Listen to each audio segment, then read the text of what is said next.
where the world of hip hop and sports lives. Steelsdagreat, 3D, DJ JOJ, no off season. Yeah. Word, man. We back, baby. We back, baby. It seemed like we ain't been here forever, but hey, man. You know, life happens, man. Things happen, man. But I'm happy to be here with you brothers today, man. And you know how we always do, man. We got a good show lined up today, man. We got a special invited guest coming in, man. You know what I mean? 3D working his phone, man. Getting some nice people coming in to talk to us today, man. We're going to talk a little bit about sports, the NBA, playoffs, and a little hip-hop, man. But before we get to it, man, we're going to talk about how your week was and your weekend leading into today, man. Start with my main man, 3. What's good, bro? Let's go. Y'all hear me out there? Y'all hear me on TV? Okay. Oh, okay. You switched up. Yeah, I the mic? switched over. My bad. It's all good. My week been good, man. Like I said, man, just 10 toes down, staying on the grind, man. And them parlays have been hitting, so I'm good. Oh, he said the parlays be hitting. Them parlays is hitting, man. So I'm good. Who you rolled with a couple times? Shout out to RJ Barrett. Yeah, let's go. Took him for them 4 threes the other night. Let's go. You know what I'm saying? How you picking RJ, man? Bro, That was your arch nemesis, man. He's a believer now. I don't. He's a believer now. When it come to making that money, I bet against who I like. You know what I'm saying? He's a believer now, Jay. Who I be playing with come to that money. Nah, man. who I fuck with and who I put the bag on, that's totally different. You know what I'm saying? Oh, we gonna get to who he ain't nothing wrong with that. I could bet on both teams. I might just wager a little bit more on the team that, I think is gonna win. But you never know. You know what I'm saying? So yeah, so the parlays been clicking. So trying to keep that streak alive tonight. Shout out to 3, man. Word Yes, up, man. sir. Peace, almighty. Peace, God. Yo, man, how have you been, Jay? International Jay, you everywhere, man. I'm sad right now, man. Why you sad? Talk about it. April's done. My birthday month is done. Hey, man. It is back to reality. But I had a great time. Goddamn it. Shout out to Jay, man. What you do, man? What did you do for your birthday, almighty? Talk about it, man. I went to Cartagena early on in the month. You know what I'm saying? And then at the end of the month, I went on my first cruise, man. Carnival. First cruise? Yeah. Flew down to Miami and jumped on a Carnival. Well, I'll tell you one thing, Jay. Normally when people go on cruises, they say they come back about 10 pounds heavier. Uh-huh. You're looking good, Jay. You ain't look like you went too crazy on the boat. Nah, man. No. The workout regimen, every morning. But it was like, what was from like Friday to Sunday. Friday to Sunday. Yeah, it went to the Bahamas and came back. Nice. And it be shucking and jiving, man. It go out because you can from Miami to the Bahamas got to be at least like by boat maybe 2-3 hours. Yeah, it's about that. If you hustle, So we spent the whole day on the ocean like Friday. Yeah. And then Saturday we made it to the Bahamas and then we turned around. No, Sunday we made it to Bahamas and we turned around and we came back. You know what I mean? So you was on water. Friday, Of course you on water. Yeah. But you definitely was just sailing the whole time. Yeah, definitely, man. We was shucking and jiving. We looped around. Oh, you know what I'm saying? Straggling. Huh? Nah, I ain't get boat sick. Nah. Okay. But coming back, he definitely was on it. You could have got boat sick coming back because, the waves is crazy, man. Wow. Yeah. Bahamas is beautiful, too, man. I was on the beach, floating in the ocean. You know what I mean? Doing that. Yeah, You're a better man. You're a better man than me, man. Word 3. Yo, that tide is crazy. Nah, I can't fuck with them boats, man. Say word. I could do a boat ride, but going there on them, falling asleep and all that. Word? I ain't with it. Word. I ain't it with don't it. even feel like it. Nah, really. that's what everybody tell me. Like, nah, you're like it. I ain't with it. Word? Yeah, I don't think I'll be able to fuck with it. I did it once myself. And I kind of did what Jay did, Bahamas and stuff like that. And I enjoyed it. I ain't gonna lie to you, man. I definitely enjoyed it. I didn't get motion sick like everybody was saying, but I did go in. I went to town on the food because, like they said, everything is unlimited there. You got your band. Oh yeah, you good. Yeah, I should have told you to bring back some James Hennessy, man. I should have told you that. Oh man. Yeah. They had that out there too, man. Oh yeah. Yeah, I forgot the spot we went to, man. It just had mad Gucci stores. Oh my god.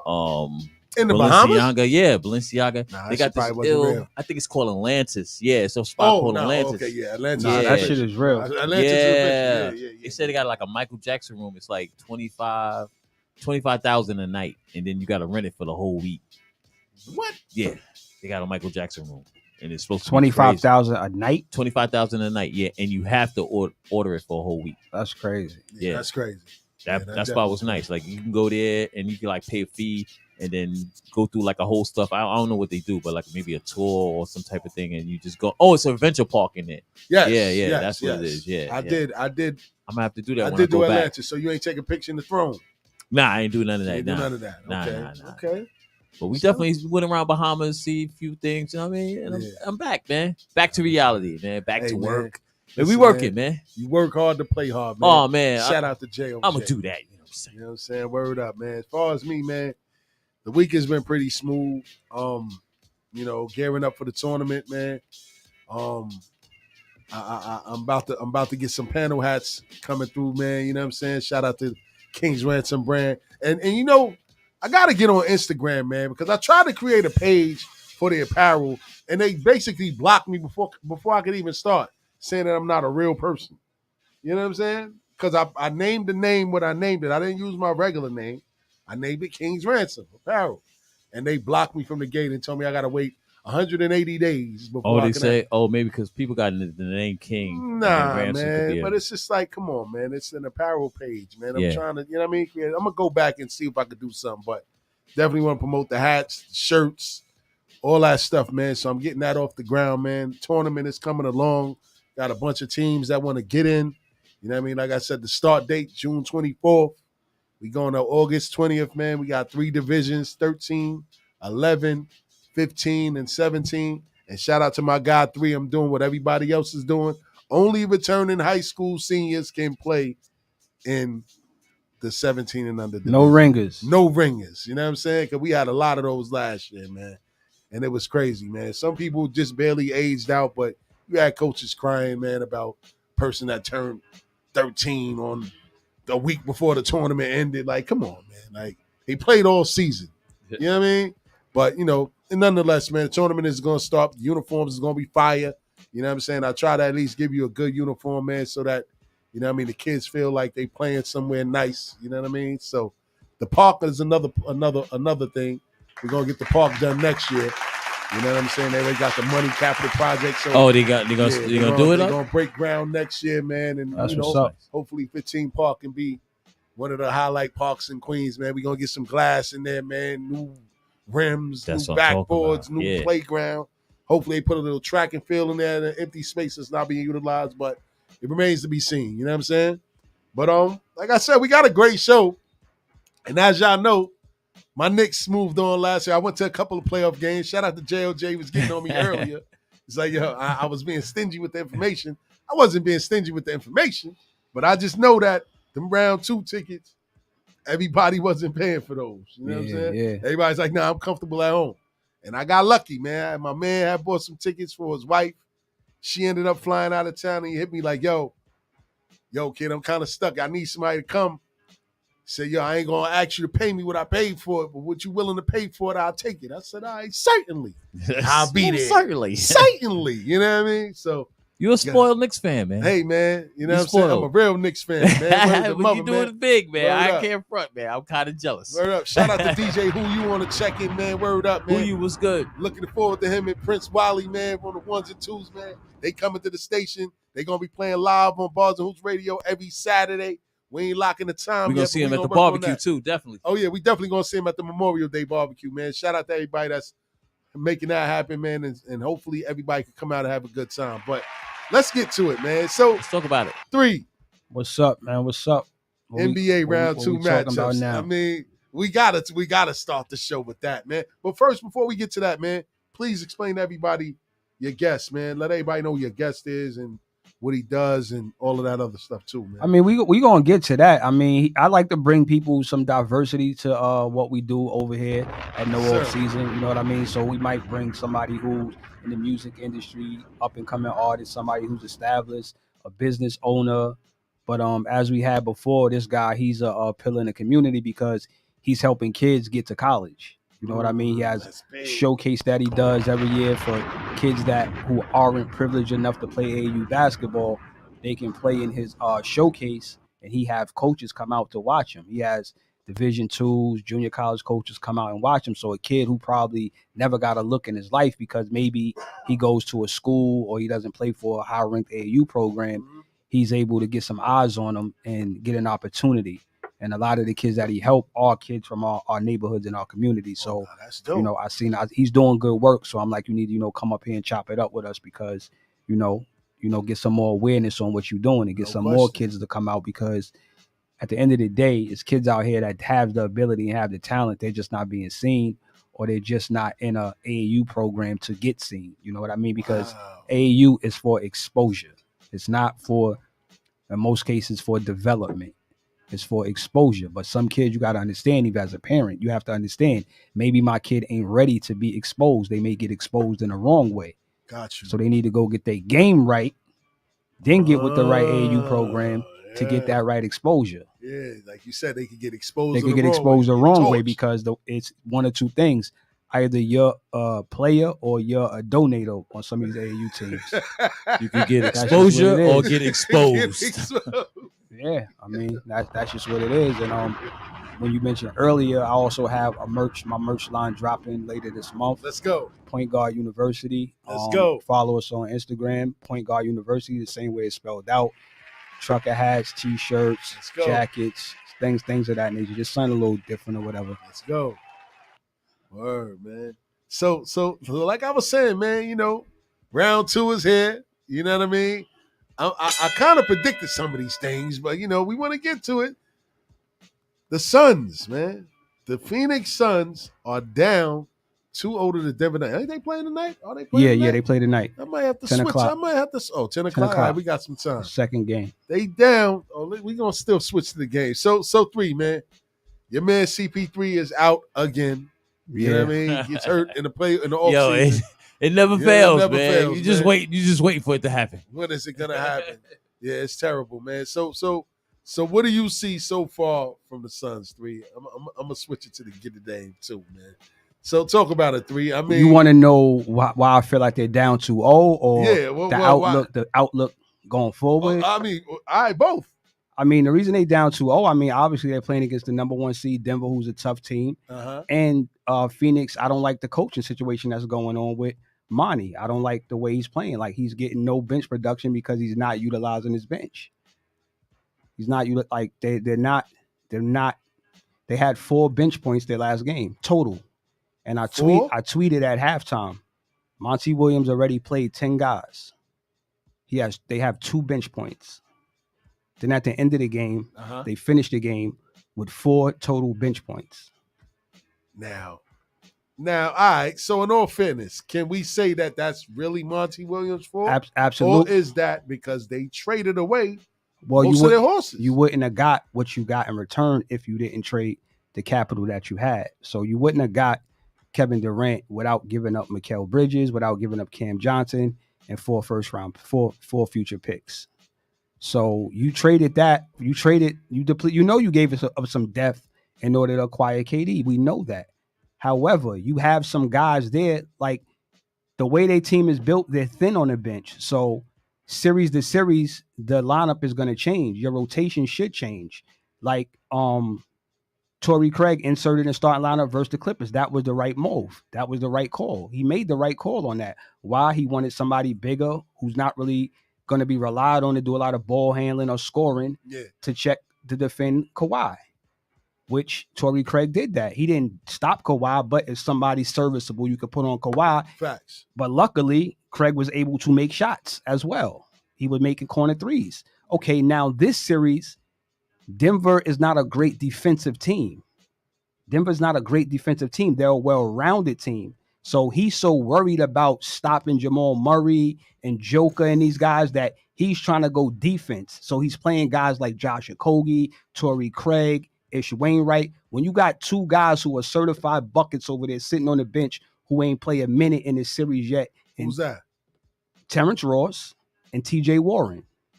That's a fact. You have one guy who averaged at least 14 to 15 points a year ago. Yeah, Terrence Ross. And Terrence Ross, TJ averaged that about a year or two. When he was in Indiana. Yes. He was averaging about 16 a game. Yes, absolutely. And when he was in Brooklyn, he was averaging about 11 a game.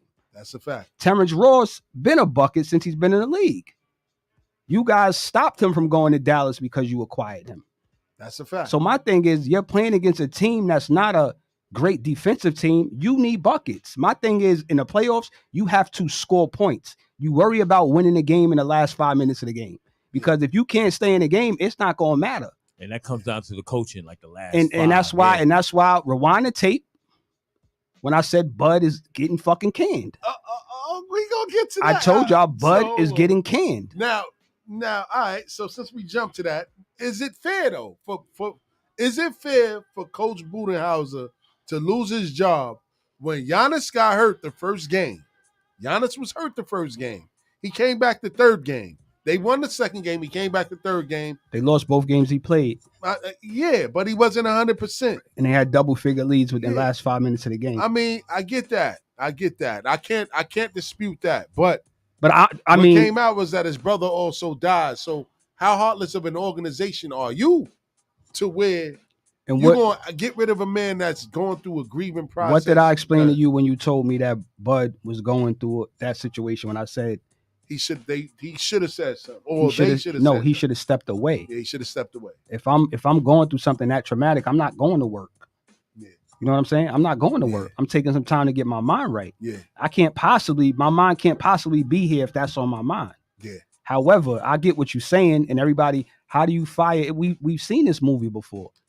Yeah. Like we've seen Coach of the Years, guys who won titles get canned a year or two later. Like we've seen this movie before. And for him to underachieve the way he did this year and last year, it wasn't just this year. He did the same shit last year because he's stuck in his ways. He doesn't make adjustments. Some coaches are like that. But they was the number one seed both years. And that's the reason why he underachieved. So when you underachieve, especially consecutively, and you know why I knew that it was really over? I knew it was really over when Giannis doubled down on what happened in that series. Oh, yes, I wanted to guard Jimmy, but I got to trust what the coach wants us to do. Wow. So I thought we should have made some more adjustments we never made. Wow. We could have defended the last play that sent the game to overtime. So everybody's saying, why wasn't Brook Lopez in the game? Why wasn't Giannis the guard? And if not Jimmy Butler the entire game, why wasn't he guarding him for at least that possession? That pass doesn't get to Jimmy if a 6'11" guy with his wingspan is on him around the basket. That doesn't happen. Why did you give away Why did we give away 5 second-round picks for Jay Crowder and you don't give him a lick of time to defend Jimmy Butler when that's why he's in the league? And he definitely complained like he doesn't even know why that's what he does, though. Jay Crowder? Yeah, that's what he does. So now you know what, for him, you wanted out of Phoenix because you still wanted to start and you wanted your bag. Now your value's low. You might have to play for a fucking minimum and you didn't even get no tick. So the grass is not always greener. That's a fact. He should have stayed in Phoenix. He would have stayed in Phoenix. He would be playing right now. He would be playing right now. He would be the 3. That's a fact. But he bailed. Yeah. He bailed when they told him you have to get less minutes. You might have to play a different role because Mikal is blossoming. Yeah, and I think they don't make that trade. If they come out and if you're the 1 or 2 seed, you don't make that trade. Yeah. Because Mikal was averaging around 22 a game when Devin Booker was out. They were staying afloat. Yeah. So if he's ascending and you got Devin Booker coming back at some point and Jay Crowder still in the fold, they don't finish. They finish 1, 2, or 3. It's a fact. You get what I'm saying? So a lot of things went wrong. And the only thing I can really say at the point that they're in now, I don't think the series is over. A lot of people think the shit is over. I don't think it's over. I think if Denver play with their food, they're going to make it a long series. Could it be over? I don't believe so. They don't have nobody to stop the Joker. I don't think it's just Chris Paul not there. Devin Booker, they could let Devin Booker get off, but it's the rest of them. The bench, they have no bench. And like you said, if those guys is riding the pine now, he's probably not going to bring them out. No, those guys will play tonight. They're going to play tonight? They have to. His job is on the line. He know that. Who, Monty? Yeah, his job is on the line. That's another thing. The man has worked with what he's worked with. I mean, you can't. It'll be unfair to him as well to get rid of him the first year with having KD and Devin Booker. He might get another shake. He might get another shake. You need to. But the NBA has always shown us, especially with coaches. Black coaches. Yes. Let's emphasize that with black coaches. I mean, Bud got canned, Nick Nurse got canned. That's another one. You know what I mean? So they were white guys. So what have you done for me lately? Thank you for your services. We're gonna move on from you. Yeah. But what I'm saying with Phoenix is I don't think that if they lose this year, they don't get to the finals. I don't think that they're too worried because getting Kevin Durant and you have a prime Devin Booker, you open your window at least 2 to 3 more years. And now you'll have this offseason to actually build the team that you want around those. What do you mean how? They don't have the money. All those guys are up. Who? Their entire team outside of Chris Paul, Ayton, Devin Booker, and Kevin Durant. But Devin, what you mean? Devin Booker got the Supermax. What? See, you're not understanding what I'm saying. I'm not saying you need to bring in another star player. Now you can build the team around Kevin Durant and Devin Booker with the role players that you want per se. MLEs, a bunch of MLEs. But listen, you can have those guys. You can have those. You can have a bunch of. That's what Miami has. Miami has a bunch of baseline players who are getting 9 to 14 million. That's what Miami has. And they look good too. I can't. You want to see my face? Miami about to get bounced the fuck up out of here. No, but what Miami doesn't. If you put Devin Booker and Kevin Durant on that Miami team, just take Jimmy out. Put those two guys there with those role players. They're gonna go to the fucking finals. Facts. And you know what? I gotta give you your props because you did say that Heat team is scrappy like the Knicks. They showed me something. Martin, Strauss. Yeah, all those guys. Yeah, they showed me something the other day. They stepped it up. Yeah, that was crazy. But a lot of that is coaching too. Absolutely. It's most of it is coaching. But it's mentality and makeup of the player too. I told you Miami has nothing but hard-nosed lunch pail guys. These guys are guys that weren't drafted. Some of them were second-round picks. So they fought their way to get into the league. Facts. And Jimmy Butler wasn't touted as a superstar or a star. He got it out the mud as well. And those are the players that they attract. Yeah. And that's how they play. I told you, they're not just going to lay down, whether it's the Knicks, whether it's Boston. Nah, they're going to make you earn it. And everybody said if Boston would have drew them, they would have gave Boston a run for their money because they always play Boston tough. Yeah. Because they have 4 to 5 guys who love to step up and take charges. That's a fact. They rarely turn the ball over, and they move the basketball. That's a fact. Can I add on to that, man? Go ahead, Jay. I think what makes that team what it is Jimmy Butler's attitude, man.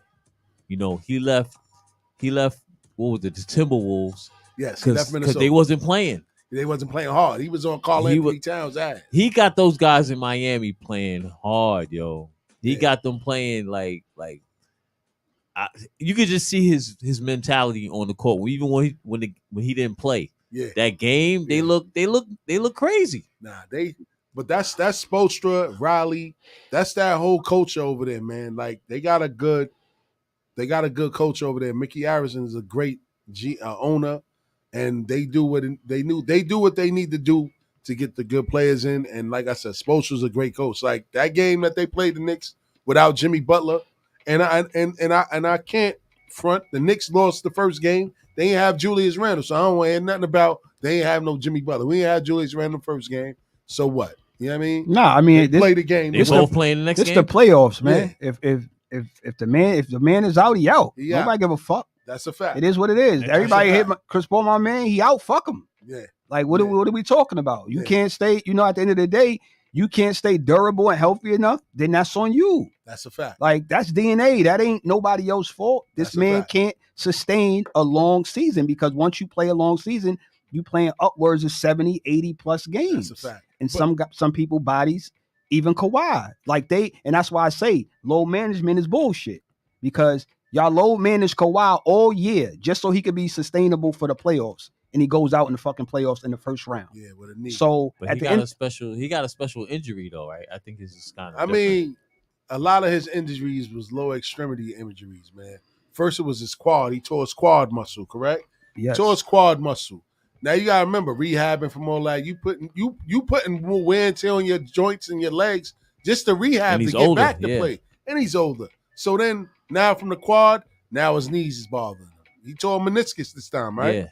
Like so, it was destined to happen to him, man. Because durability is a blessing that people overlook until it happens to them. That's a fact. Durability is a blessing. So if you can't, not everybody's gonna be able as durable to play and not have no injury, especially if you have to go under the knife several times. Yeah. Kawhi has been under the knife multiple times. Yes. Oh, I didn't know that. You get what I'm saying? Oh, But the thing about Chris Paul, his injuries, he hasn't really had to go over the knife outside of his knee injury early in his career.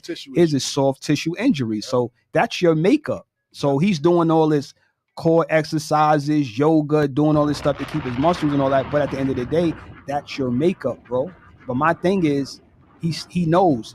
He don't know when it's going to be over. So I just got to give it all I got every time I step on the floor. He's not going to load manage. That's a fact. He don't even he would never say, well, you know what, we're going to rest you. And you would, like when he got hurt early in the year, I said, you know what, this might be a good thing. Yes. This might be the one he got to get out the way. Because I know he always get hurt. Yeah. So when he got hurt early in the year, I'm like, maybe this is a good thing. They just got to hold on to the rope and don't finish no lower than 4 or 5. Yeah. And he'll be straight through it. And this is what happened. Non-contact play. Yeah.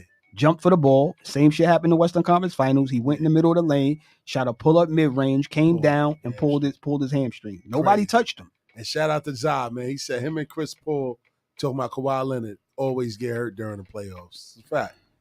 And he said, plus the coach is running them 40 minutes a game. That don't help either. That's a Tibbs problem too. Tibbs always running guys into the ground. Like, there's no reason to be playing Josh Hart 40 minutes. Stick to what got you there. You had Josh Hart coming off the bench. The bench was our strong suit against the Cavs. I disagree, but I hear what y'all saying. But go ahead. Why you disagree with that? Because, and I think this was said recently by Chris Paul when they asked him about the minutes, and I agree with this. All 40 minutes aren't created equal. Sometimes, like he said, sometimes we just out there decoying. He's like, sometimes I might not even be in the play, or I might not even be guarding somebody who's really an offensive player. So it's not really the same 40 minutes that Patrick Beverly's playing or Russell Westbrook at 100 or this person, because they have people who are charting how much you run, who you're guarding, closeouts. They're charting all of this shit. So they know if you're overworking a player or if you're not. And something that Gilbert Arenas said that I found very interesting, which I agree with, today's NBA players don't practice. Practices are extended shoot-arounds. They come in, they do a shoot-around, they do a walkthrough. Guys put up some shots. They do their individual little trainer pass them the ball, get up some shots, and they leave. And then after they leave, you think some of them is going to run the stairs or go lift weights or go. No, some of them are going out, and then some of them are going home to play fucking Call of Duty and sit on the couch. So that's why these injuries happen. When back in the days, they didn't have the doctors, the medicine, none of that. And Mike played 82 games like damn near 10 seasons. But hold on, Three. So I'm going to bring it back a little bit. So you don't think that a lot of these injuries that they're going through now stems from the fact that, we spoke about it earlier, a lot of these guys are playing AAU basketball from young ages to get exposed? I think that has something to do with it as well. Yeah. I mean, the mileage on your body, if you've been playing at a high level since you were 8 or 9 years old, and now you're 27. Yeah, that's a lot. You get what I'm saying? Like I started playing like competitively, like real tough, like around 10, 11. By the time I was like 18, 19, like I started getting injuries. Like I started breaking down. Like I broke my wrist. And after I had the wrist injury, I had a groin tear. Then I pulled my hamstring. Like, yeah. So a groin tear? Yeah. Woo! So yeah, that's great. And it wasn't, you know what I mean? It wasn't like I wasn't putting in the work. I was putting in the work. But it's your DNA. You know what I mean? So that's why all these, me and my man Dane always say this, we got to be like, yo, you could work as hard as you want. You could put the work in. You could go get your extra shots up. You could have the best trainer. You could eat the best food. We got to keep it real. Some of these niggas are touched by God, man. You know what I'm saying? Say LeBron? Yeah, LeBron. Can we say LeBron? Nah, you know what I mean? I ain't gonna start. Like Michael Jordan. Like we gotta we gotta keep it real. Some of these dudes are touched by God. Like you just gotta give it up. Like ain't no amount of money you gonna pay for that. It's the freaky athleticism though, man. That's what does it. It's like, cause you can see it. It's like some humans are regular and just some humans are just like. But you can't go get that, JOJ. Only one person can give you that. You gotta be born with that. Like that has to be born. Like, you know what I'm saying? Because to me, like, because I play ball, and let's go, Jay. The one thing I understood is like you gotta be strong, man. You have to be like strong to be out there to play, man. Because you know all those big guys, it's mad physical. You gotta be able to take the punishment on a daily basis, and you have to be nice enough to score. That's what made Jordan so ill, because it's like for his size, for, I think pound for pound, he was like one of the illest, man. You know what I'm saying? Like a scorer and defense, offense. He was an animal. Speed, like just you know what I'm saying? It was crazy, man. So I guess for 3, this is for you. Does nutrition play a role at all? Yeah, but I mean, these guys are getting the best of they're getting the best of everything. So you know what I mean? Like even when Chris Paul said he changed his diet, he's vegan, does yoga, he does all this other stuff, he still gets hurt. That's crazy. You get what I'm saying? So we can sit here and say nutrition, we can sit here and say I put in my work. Bro, if you're gonna get injured, you're gonna get injured. So I'm gonna empty the clip and play as hard as I can anytime I'm on the floor, because you want to sit a guy and say, you know what, I'm not gonna play because I might get hurt. Yeah. You get what I'm saying? Yeah. But what 3 said is that's very vital. It's like that running. They're not running. You know what I'm saying? Like as far as practice, you have to play that all the time. It has to be in you, and then it flows in the game, and it's easy. You know what I'm saying? I remember back in the days. I remember Skip saying this. Like he wanted to limit how much time he playing on concrete. Oh, that too, yeah. You know what I'm saying? Like the concrete. Like he didn't want to mess his knees on up. Your knees, ankles, all of that. Back in the days, yeah. So all of that plays a part, man. And a lot of these kids nowadays, or a lot of these programs, purposely don't put their teams in local tournaments like that because they don't want their kids playing on concrete. They'd rather take them to the AAU circuit where they playing on these gyms across the country and different parts of the country and stuff like that. But you know, that shit is a cop out too. It's a cop out. Fuck out of here, man. Best players in the world come from the concrete. That's a fact. Like how you sitting here trying to preserve something you don't even know what it is, what it's going to be. Yeah. Like go build a dog and then you worry about that shit once you see a return on an investment could come. Got you. You know what I'm saying? Not right out the gate. Like, oh, my son is not playing because y'all playing on. What are you talking about? We had 4 or 5 games a day. Yeah. When we was coming up. Yes. On tournament to tournament. Borough to borough. Yeah. Facts. Outside. Yeah. A lot of these things now is different. The game is different, man. NIL, but that's a whole nother conversation we can get into. So let's run down, because our guest is in the building, man. Let's run down the rest of the series. Lakers and Warriors, man. What you think about that, 3? What you think about that series so far? What's up with your man Street Clothes? That's JOJ boy. That's my boy. What's up with your man Street Clothes? Who you talking about again? AD. One minute he looked like. You talking about the Lakers? Yes. I'm not a Laker fan. No, I'm just saying, like the Lakers are 1-1 with the Warriors right now. That series is tied 1-1. Going back to LA right now. AD is butter soft, man. He has his games. Yeah. He has his games here and there, but he's not consistent, man. I'm glad the Knicks ain't never go after that kid. I don't think that he could have survived here in this meeting. Oh, he definitely could. They would have fried him alive, man. So 3, no. What's your thoughts on that series so far, 3? I mean, I think the Warriors going to get him because I think the Lakers going to run out of steam. I don't think they have enough to keep up with them.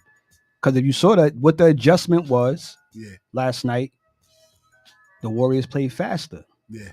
Like, they wasn't even running their normal actions. It's like, let's just get the ball up. Because now, if we wait and try to run our actions, they loading up on Steph. Fact. So now when they load up on Steph, it make it tough on. But now they going quicker. So now they getting the ball up quicker. Draymond is pushing it, finding Clay in transition. Jordan Poole is pushing it. Steph is pushing it. So now they starting their actions quicker. Facts. And now the Lakers were becoming unhinged, whereas in the first game, they were walking it up, still trying to go through they little back doors and handoffs, but they was on Steph like a fucking glove, like loading up on them, basically playing a diamond and 2. Like most people didn't peep that, but I peeped it. He said a diamond. Basically playing like a diamond and 2. Damn. And then you got Looney. No boxing ones, baby. Then you got Looney and Draymond out there who are really non-offensive players. So AD can kind of roam and do what he do, which he did. The adjustment with them putting Green in the lineup, Mikal Green, to stretch the floor. Yes, yeah. A lot of people was like, a lot of people was talking about that was to pull AD from the rim. No, it wasn't, because AD was still checking Draymond. What happened was that was LeBron's man. LeBron can't touch the paint and recover like he used to. If you go back and look at, he wasn't even guarding him. And in the first game, he wasn't doing that either. He wasn't guarding Draymond or Looney past the 3-point line. That's a fact. So they made the adjustment. They tried to tell us that son was sick. Motherfucker wasn't sick. It messed my bag up. He was averaging like 20 rebounds a game for the past 3 games. I said, oh yeah, he gonna bring me some money tonight. So now you already see. They moved him to the bench. I say, what are you doing? Like what? Steve Kerr about to put them in a trick bag. He gonna change his lineup again. This thing, man, Kerr, man. He lucky, man. He bought himself some time, man. They won a few championships, man. That's going to be an interesting series, man. So right now we're looking at the Celtics and the Sixers, man. Right now it's a 1-point lead by the Sixers. Well, yeah, it looked like it might be a tough series, man. What you think? It looked like Harden and Embiid can't get it together. No, I disagree. I think that last game was. That last game was more so due to Russ. I don't think Embiid looked hobbled. He looked rusty, like he was missing. Deferring to him though. He was missing makeable shots, and because he just came back. I think tonight is going to be a little bit different. That's why it ain't important. I think this is going 6 or 7 anyway. 6 or 7. I didn't think this was going to be Who you got taking it? I think this is a pick 'em. Who you think gonna lead the series? I put my money on Philly. Ooh, Jay. Philly was my dark horse from the start of the season. Yeah, I kind of like Philly a little bit more. You like Philly too? Yeah. Well, hey, man. Where you going? I mean, I would want the Celtics to win. You know I want the Celtics to win. Yeah. The Celtics win, I ain't got to worry about Embiid as far as the Knicks are concerned. And it's the problem with Nick. It's the problem with Nick. It's the problem with Nick fans. Here we go. Motherfucker ain't even finished his dinner and he worried about dessert. We gonna clean. You worried about dessert and you ain't even finished your dinner. Yeah. You worried about dessert already. Listen, you heard the mother. I ain't worried about them, man. I'm just worried about getting Embiid. Y'all don't want no part of Embiid. That's what that is. That's all right. Yeah, we don't need nothing. He's a bona fide product. Everybody else is lunch. Nah. We can do that. You know what I'm saying? So moving on to that series. Right now, we tied 1-1 heading into Miami. We gave them the first game. You know what I'm saying? Now, I ain't going to say we gave them the first game. They earned it. Coach Spoelstra, and I hit you after that second game. Like I said, yo, Coach Spoelstra is a problem, kid. He's a GOAT. He's out coaching Tibbs right now. I mean, he ran circles around Bud. That's what I told you. You ain't see him run circles around Bud in the first round. Yeah. Was the only problem. I was like, yo, Tibbs ain't nothing to play with. Yeah, Spoelstra. Yeah, Spoelstra ain't nothing to play with. Because he don't care. He'll go to a zone. He'll go man. Like, he'll mix it up. Yeah. He one of the best ATO coaches after timeout guys. He knows how to put guys in the right position. Yeah. And some coaches are just stuck to what they like to do. And that's Tibbs. That's not just Tibbs. It's a lot of them like that. Yeah. Spoelstra's not one of them guys. You get what I'm saying? Like Jimmy Butler told him, like, no, let's run this play. He ran it. I think Thibodeau's going to run the play he wants to play that he wants. And that's the problem. You know what I mean? So, I mean, that's why I said I think this Knicks-Miami series, if I had to pick a series to go 7, I think that's the one. Shit. I'm telling you, man. You said 5. You still at 5? All right, man. We're going to go 6. 6. All right. I mean, so y'all going to win it in Miami. If we win tomorrow, I'm sticking with 5. If we win tomorrow, I'm sticking with 5. But it better go 7 if y'all want to win. Because if it go 6, y'all losing. So he said we losing. So I ain't gonna hold you, man. If I ain't have my seed tomorrow, I'd have been on a plane to Miami. Why would you want to do that? What you mean? Why? Why the fuck would you want to get on a plane to go be upset? What you mean be upset? Like, that don't even make sense. You want to go get on a plane. It's Cinco de Mayo weekend. Listen, man, I'm gonna have some fun at Wet Willie's. I'm gonna have some fun at Wet Willie's and go to the arena in my Larry Johnson jersey. And that's what your boy's doing tonight, and that's why they're gonna get cleaned up tomorrow. I thought about that too. Like, I don't like the fact that the NBA is stretched. They stretched this game from Tuesday to Saturday. So you want to have these guys down there in Miami getting nice, drunk, going to strip clubs, doing all the stuff they ain't supposed to be doing to give Miami a chance. And letting Jimmy recover in the process. And they letting Jimmy recover in the process. You know what I'm saying? But they letting Julius Randle recover as well. So I ain't even mad. Because Randle is the key to this series. Bam Adebayo is a fraud. Wow. He is. Like, they told him and they told him as he was an all-star this year, right? He was an all-star. I believe he was an all-star. About this shit. But To me, he's undersized. What is he? A 4? A 5? What is he? I mean, it's today's game, man. He's an all-star. Shit, he's an all-star. But, like I hate when we go to the bums and I ain't gonna call him a bum. Anybody in the NBA is not a bum. That's why I use my mediocre. Mediocre is my word. Special. I'll throw a mediocre on a guy in a minute. I'm not calling no NBA player a bum. Nah, they not bums. I'm not calling you a fraud. I'm not calling you none of that. Like, I could really evaluate what you really are. Now you can say I think Bam is overrated. Overrated. I could live with that. Nah, he's overrated. I could live with that. But can Bam be your second or third best player? Absolutely. I don't see the aggression, though. I don't see him saying, give me the ball, let me go to work. It's pretty much like AD. It's mindset, it's makeup. I don't think AD is soft. I just think his mental aspect is not to be a dog. Yeah. I don't think he has that. Just like KG had all the skill in the world, but he was so unselfish, but he still had that dog mentality. Because I think easily Kevin Garnett could have averaged 30 ball and 12 rebounds if he wanted to, but he'll settle for 13, 14 shots when he could empty the clip. Yeah. Like, he had coaches that used to beg him to like be more selfish, but that's just who he is, a selfless player. I think AD he lacks the hunger to be that guy every night. Yeah. And I think once they won that ring in the bubble, it made it worse. Yeah. Like, I started to see him a little regression where he gonna have a good game, then he gonna have a bad game, then he gonna miss games if he hit his toe, then he gonna I just didn't see nothing. And I think that was one of the outs why he was trying to force his way to LA so he could live in, like, some guys want to live in LeBron's shadow. Like, he's cool with that. Yeah. Kyrie wasn't cool with that because Kyrie is built different. And nah, he want to go back.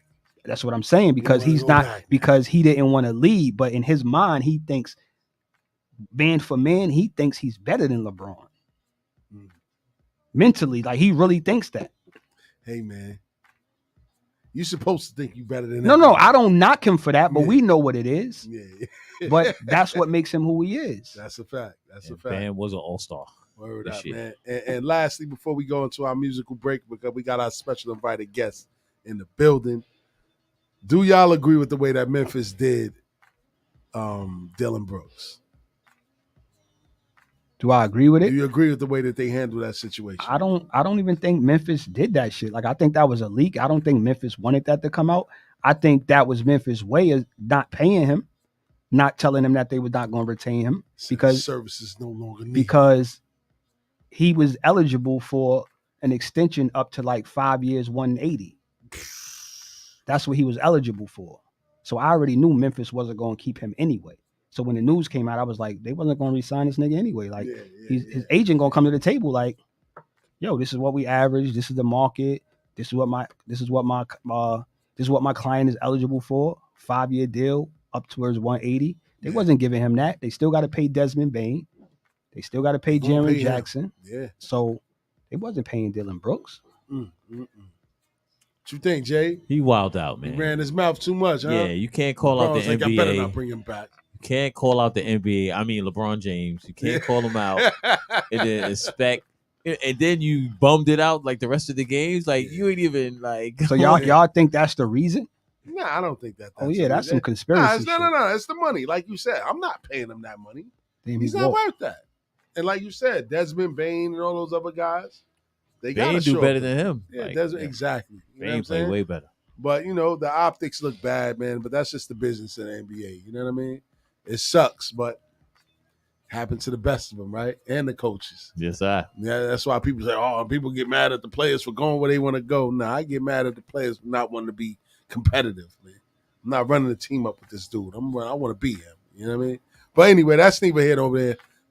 The number to call in is 516-206-0711. No Offseason, live on Bars and Hoops Radio. Check in with us. Hey.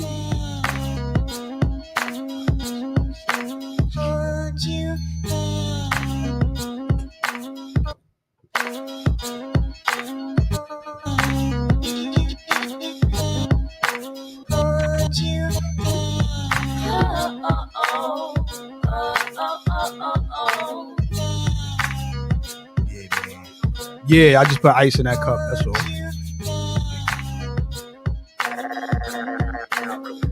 You're now tuned into Bars and Hoops Radio. like this, man. Hey, yo. When it come to text, I'm similar to a menace. But old dog sniffing cane comes with the damage that I do to a bastard. Keep playing around, won't be nobody strong enough to. Yeah, I leave them in shock. People get sentenced to life and stretched in the box. Most of my friends got murdered, and damn, I feel lost. Wish I was dead when it popped off nobody but me. I got a whole gang of killers, but that's how you gotta think. If you wanna make it alive in all in one piece, it takes much more than them things to. Yeah, yo, Sonny, I'm well connected in the street. We loyal to each other when it come to that beef. We get. Don't worry about a thing done, I forever leave. Even when it gets hard, I'm going to make sure that I'm around to hold you. Will never leave your side until the day I die. I'm gonna recognize that this game can be hard. As long as you roll with me, we are. If by your side, always hold me down, baby. Yeah, yo, when the time is worse, never leave my fam in the jam. I'm dying first, never till my last dollar. I'm grinding first, never take a stand on my fam. I'm silent first, it's going down. Feel me? The alchemist in the flesh, and I love this profession, but I throw it all away in a second, cause I'm for the cause when my life is threatened. Take this and that, maybe that'll take that. Yeah, you know how he cooks the pot up. You could get caught up in some things you would not want us so slow. And watch how I mold the sound, so when I ain't around the music still. But I'ma keep my eyes open, yo, I don't even blink. Keep the pen moving down the line, I don't even think. Just write it on the paper, get my vocals in sync. Check how it sounds. Even when shit gets hard, I'm going to make sure that I'm around to hold you. Will never leave your side until the day I die. I'm gonna recognize that this game can be hard. As long as you roll with me, we are. Here by your side, always hold me down, I get it. I get it.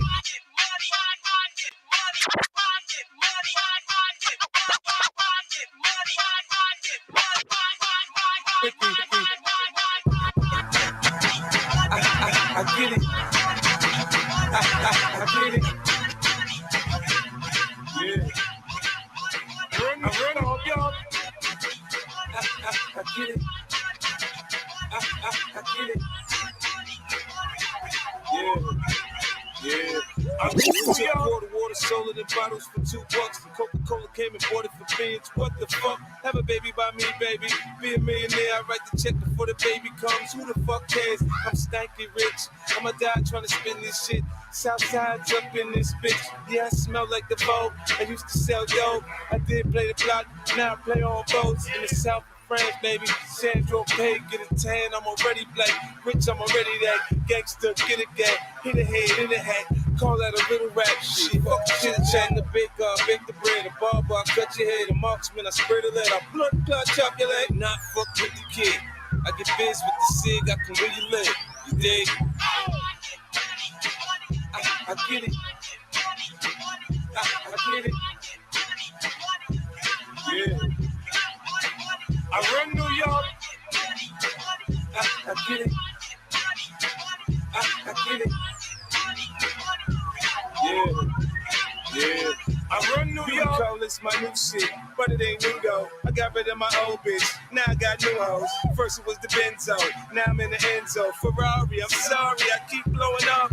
They call me the cake man, the strawberry shake man. I spread AR, make your whole click break dance. Backspin, head spin, flatline, you're dead then. 9 shells, man, 10. Who wanna get it crackin'? I was young, I couldn't do good. Now I can't do bad. I ride back the new Jag. I just bought a new Jag. Now nigga, why you mad? Oh, you can't do that?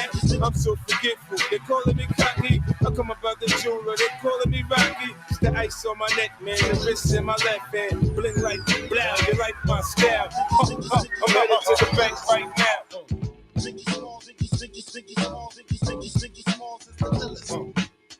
You're now tuned into Bars and Hoops Radio. Live from Bedford Stuyvesant, the livest one. Representing BK to the fullest. Gats, I pull it. Bastards ducking when Big B bucking. Chicken heads be clucking in my back room fucking. It ain't nothing. They know Big B handling with the Mac in the act door paneling. Bandaging MCs. Oxygen, they can't breathe. Mad tricks up the sleeve. Red boxes so my dick can breathe. Breeze through with the Q45 by my side. Lyrical high, and those that brushes my clutches get put on crutches. Get smoked like Dutches from the master. Hate to blast ya, but I have to. You see, I smoke a lot. Your life is played out like Kwame and the fucking polka dots. Who rock the spot? Biggie, you know how the weed go. Unbelievable.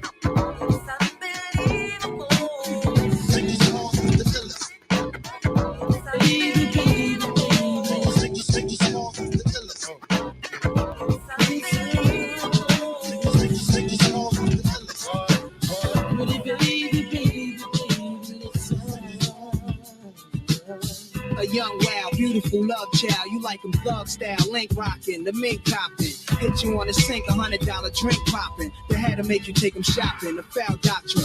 Reminiscent of my first time up in a chick, you was innocent. But now you rent a dick, we're the tightest shit. Chanel looking real, airbrush nails. Hit the gym, hit the scales, haven't sit but negligent. To see your prophecy, your ebony tone is locking me. The way you moan make me daydream of you on top of me. Wishing I could be the one man, but you juggle way too many willies all in one hand. You wanna run up in clubs, getting rubbed on. Niggas pull your hair, shake your fat rear, get your fuck on. Following week, you back there, but what you stuck on? Weed clouds and cars, puffing with some little nigga. Husband not knowing she's out, could you believe Eve? Mother Earth for the seeds, niggas thirst you just let them hurt you and leave. What up, ma? Frontin' like you naive. Push a man's whip, calling police when you flip, can't understand it. Yo, it should be a throne for us, but for now, that's a whole different zone from us. Word. Diamonds all shining, looking low fine.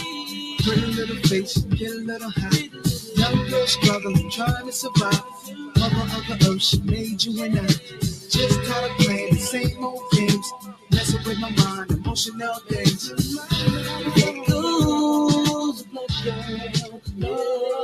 Like ISIS, she got your heart broken, felt lifeless. Grow up, girl, and said you want revenge, so now you act the nicest. To who's ever getting down to trifles. To get his mind, all you do is give him something priceless. Cousin Tom here realize the thighs is all he need. More than weed, then you hit him off with lies and greed. There you go again, starting wars, making me more yours. Seem to get a kick out of keeping me on all fours. Face glistening, I'm addicted to you.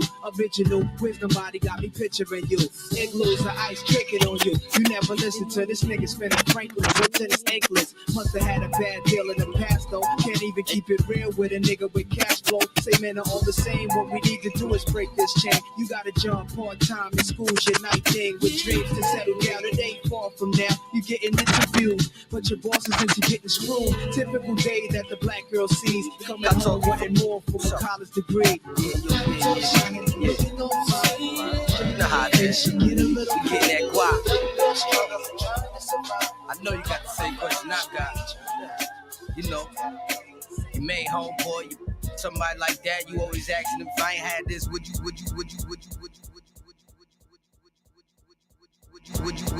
Hey, back to live action. Shout out to my man DJ JOJ for that mini mix. You know what I'm saying? Well, we reached the part of our show where we got our special invited guests in the building. You know what I'm saying?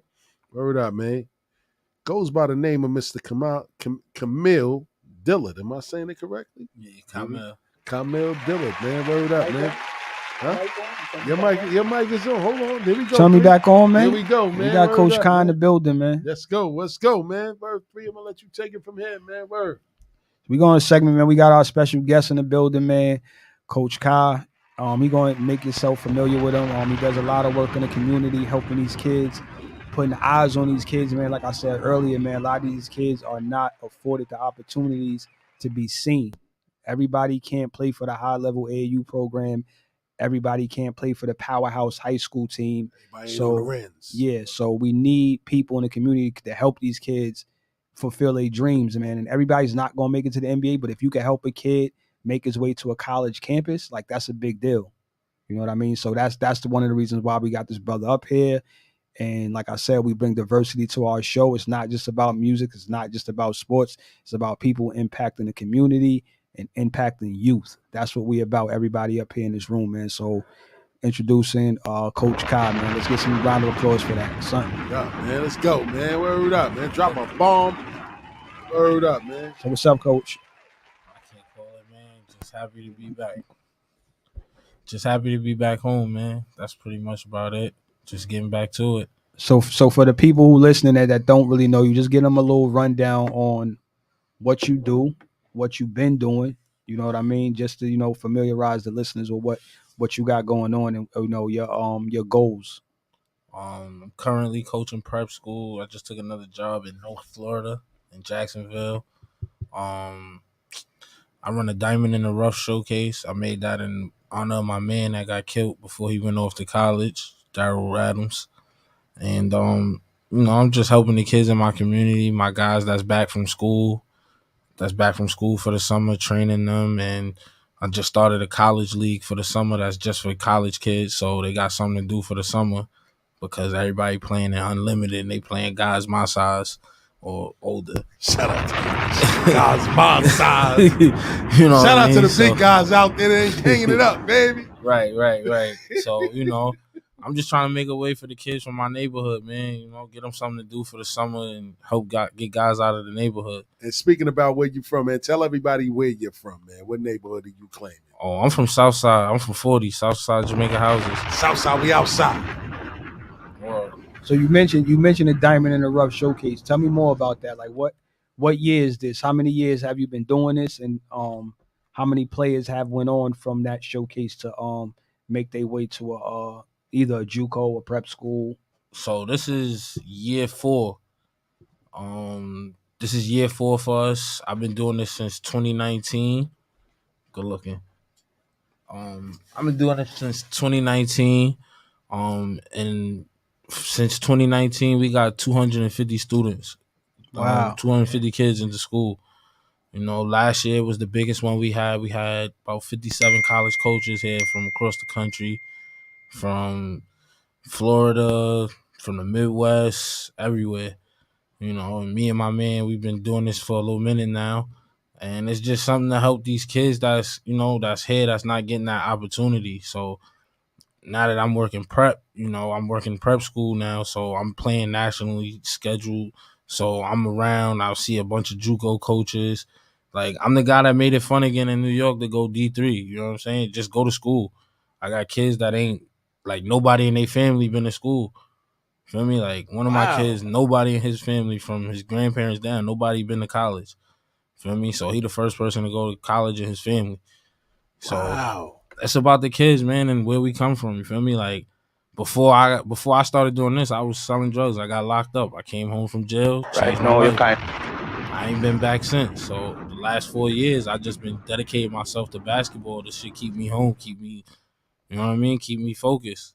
So when you was locked up, was this something you already had planned when I touched down? This is what I'm gonna do, or did you have to get back into town and to find your way to say, okay, this is what I need to be doing? So before I got locked up, I wanted to get into it because my man Gooch Robinson, that worked with PSA Cardinals and all that, he was training dudes. From the BX, right? Yeah, me and Gooch, we grew up together. We played high school ball and shit together.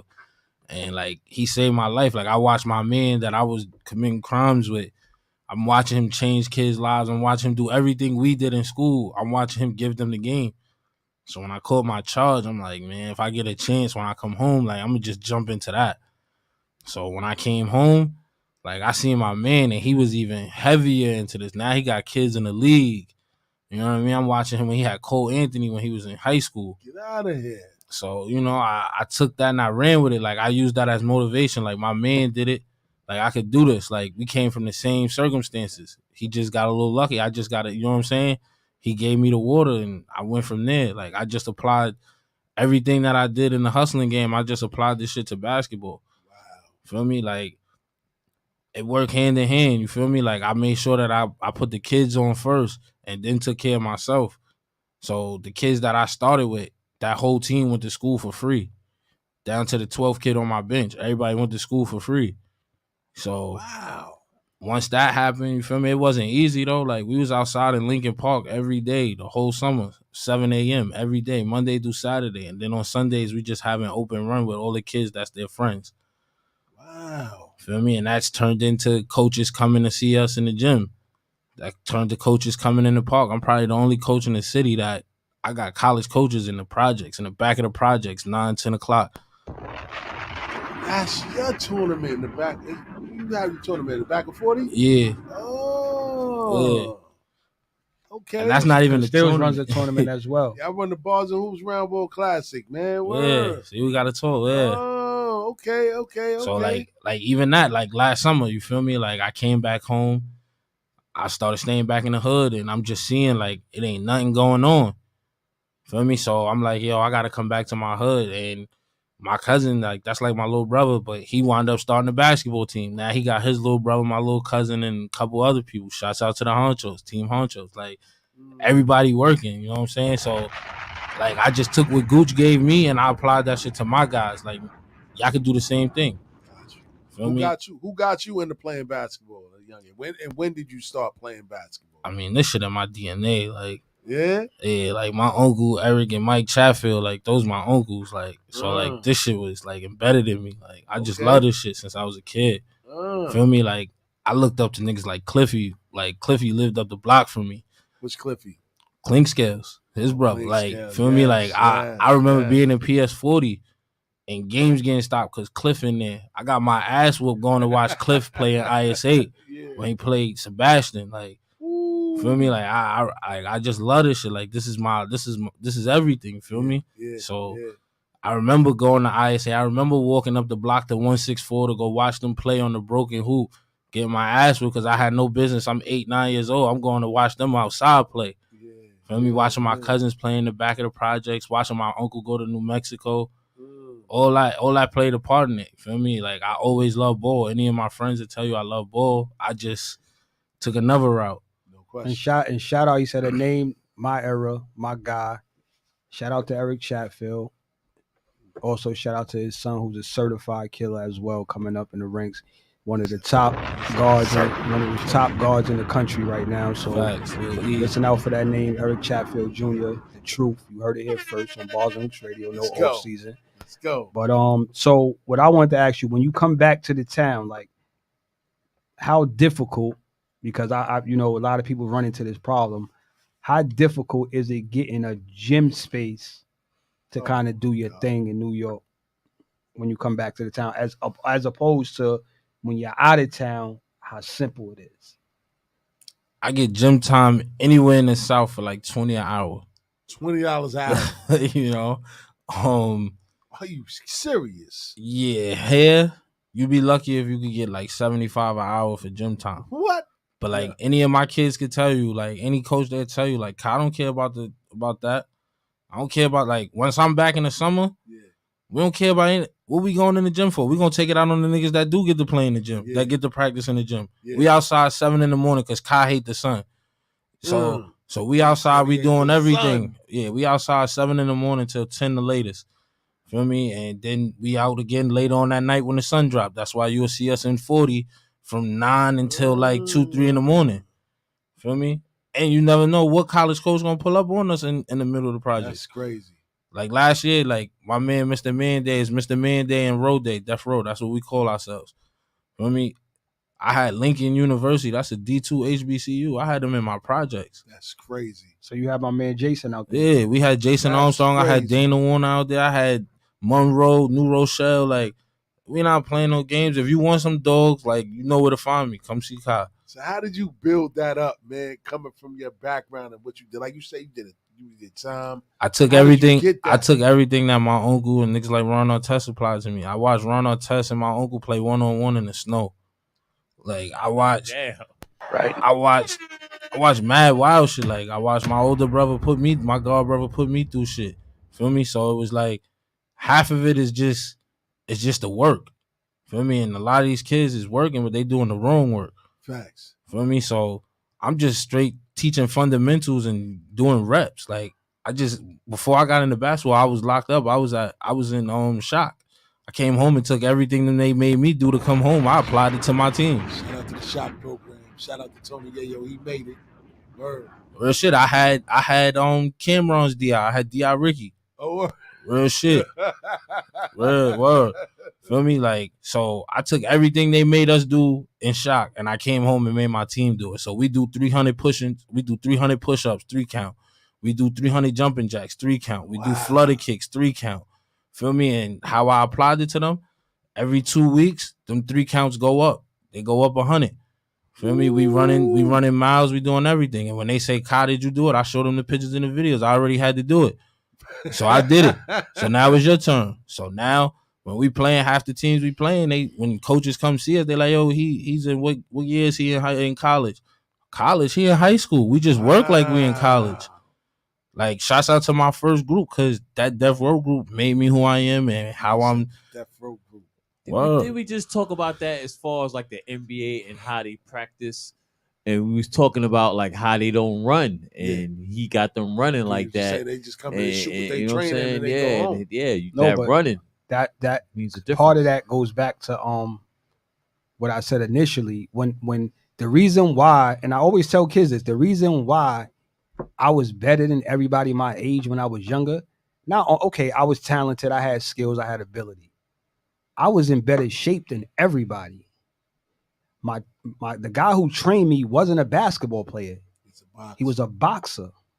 So my dad had him training me to get physically prepared, not no basketball shit. He knew I was going to be right with the basketball, but if you bigger, stronger, and faster than all these kids that's 12, and every time you play in tournaments, I'm in middle school playing with 40, Stymie, Shaheem. So I'm playing with guys 3-4 years older than me. Yep. So when we go into Brooklyn and all these other tournaments, they like, yo, how old is Shorty? They like, oh, he in 7th grade. They like, get the fuck out of here. Because I didn't play like a 7th grader. Yeah. Right. And when you looked at my build, I didn't look like I was in middle school. I looked like I probably was in high school. Right. But that was because the guy who was training me, 2 miles a day, crunches, push-ups, jumping jacks, he dropping a medicine ball on my stomach, all kind of shit, crazy shit. I'm working out again, man. So when I tell kids this, they don't believe me when I'm like, yo, if you get that competitive advantage conditioning wise and strength wise, you're gonna see how much better you're gonna be. And coaches see that shit immediately. They see it immediately, but a lot of kids don't want to do the work. And even with Cliff, to this day, Cliff wake up in the morning and do 200 push-ups because that's what he's been doing since he was a kid. It was a rule. If you came and spent the night at my house and you stayed at the crib, you could have been my cousin, my little cousin, a brother, the kid next door. While we doing them push-ups, you doing them push-ups too. Wow. If you stayed over, you doing them push-ups. Right. Wow. So people stopped staying over. They got smart. Like. Real talk. But that's what it was. Back to Treehouse. While we sitting there watching it, watching the game or doing whatever, I tell kids, you watching the game, you doing whatever, bust 25 out on the commercials. Boom, boom, boom, boom, commercial, get to watch the game. Boom. Then it becomes habit, it becomes routine, and it becomes part of your life, and you just do it every day, and you become an athlete. It's to the point where my team, like, they got so caught up in it, like I made them like, I bet this how we gonna do for the whole summer. We gonna do these 300s, right? And when you do your 300s, knock out 2-3 peanut butter and jelly sandwiches with a tall glass of milk. Like, I had Mike doing 1,000 on his regimen, and he didn't even realize he eating 4 peanut butter and jelly sandwiches. The jelly giving him the sugar to go and just bust out more of them shits. So now, you feel me? Like, you get into it now. Now you start seeing the difference in it. With them, it was like when I was locked up and my DI said, yo, Dylan, what you inmate, what you doing your workout for? Why you here? Because I want a summer body. I'm going back home. My lady gonna feel the summer body.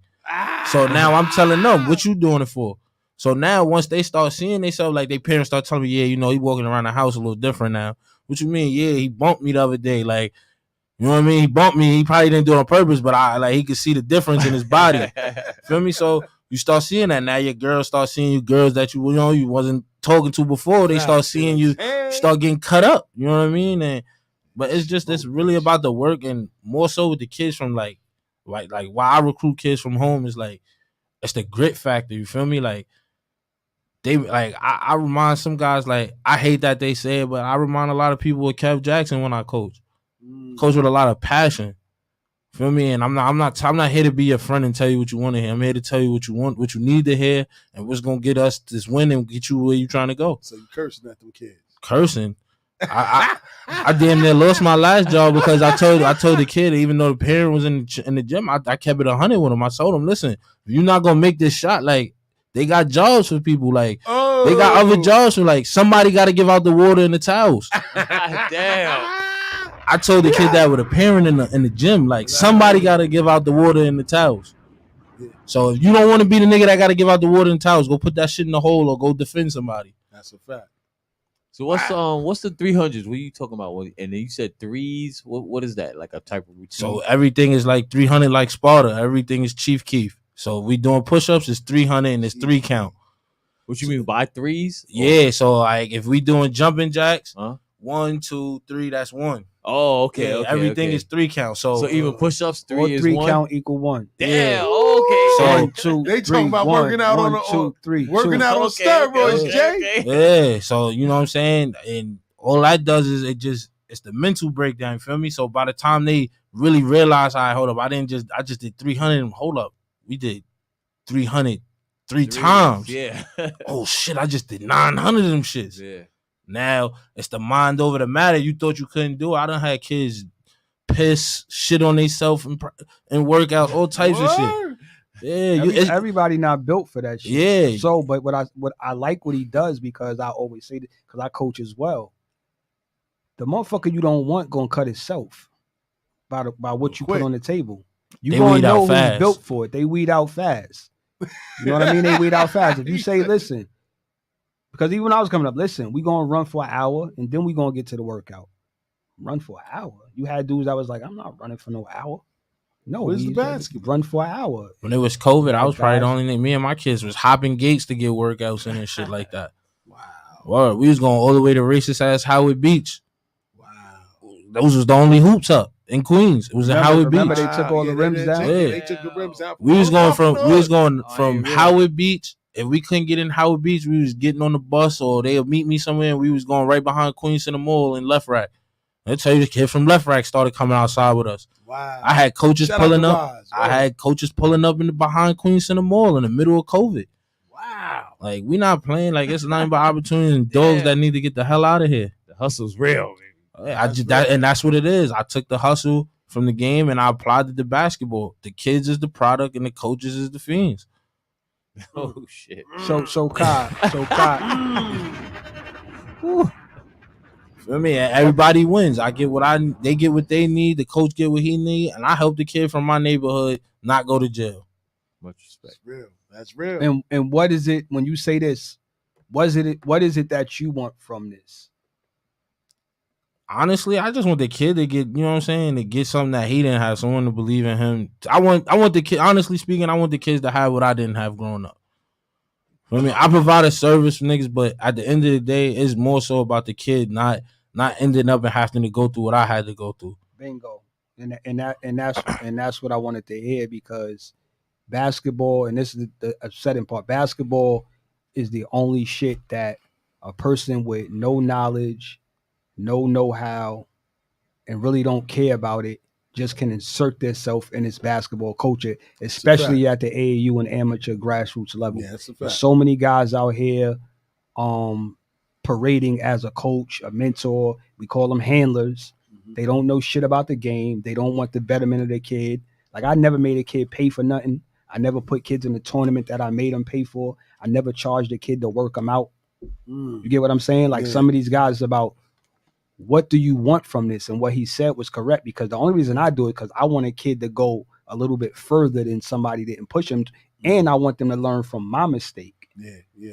Like, I didn't reach my full potential. Yeah. So I want any kid that's playing this game, reach your full potential. Keep going. Because you never know how far you're going to go. A lot of guys that made it didn't know they was going to make it. That's a fact. You get what I'm saying? Because you don't know what's going to happen. Like I said, God's plan. Stay down, keep grinding. So what he's doing, a lot of guys are not doing. What Charlie and Doe is doing, a lot of guys is not doing. Yeah, shout out to my guys at base, Charlie and Doe, man. They do a great job, man. Charlie and Doe, man. Word. And R.I.P. Roy Beekman, man. R.I.P. I meant to leave the show with that. Condolences to everybody from Roy's family. Roy, Queensbridge legend, Left Rack, Aim High, Hostels, Nassau community. Roy was an All-American. Like, he was the real deal. A lot of people say that he should have been a pro, and Roy, R.I.P. Roy, man, passed away a day or so ago, man. Great guy, man. Me and Roy, I was just speaking to him not too long ago. Anytime I call Roy, like, Roy, I got some kids I need you to come speak to. Roy will pull right up. Yep, no questions asked. No questions asked. Wow. It wasn't how good are these kids, what school. He didn't ask care. no the kid questions. was going to a D5 on the moon. Yeah, he didn't care. He was like, listen, because of what he went through. Right. So he like, these kids need to hear my message and see how I changed my life around. No question. And that's who was one of the people that was big in me getting into this shit when I came home. Like, me and Roy sat in the gym for like 6 hours and bound at a holiday Christmas tournament. He was recruiting for Nassau. I was just looking for kids for my event. Well, he was the truth. And that's what you call basketball lifers. Guys like Roy, guys like yourself. You could put yourself in that category now, because if you could sit in the gym, because even when I was doing the scouting shit, if you sitting in the gym for 5 hours, son, you watching a lot of bad basketball. A lot of bad basketball. You might see some shit, but if you sit in a gym for 5 hours, y'all laughing. In 5 hours, you probably see 2, maybe 3 good players. Yeah, and you gotta hope. Like, so the kid that helped me make my program, feel me? Like Anton Berger, like I found him at that event. Feel me? Sitting with Roy. I seen Roy like last summer.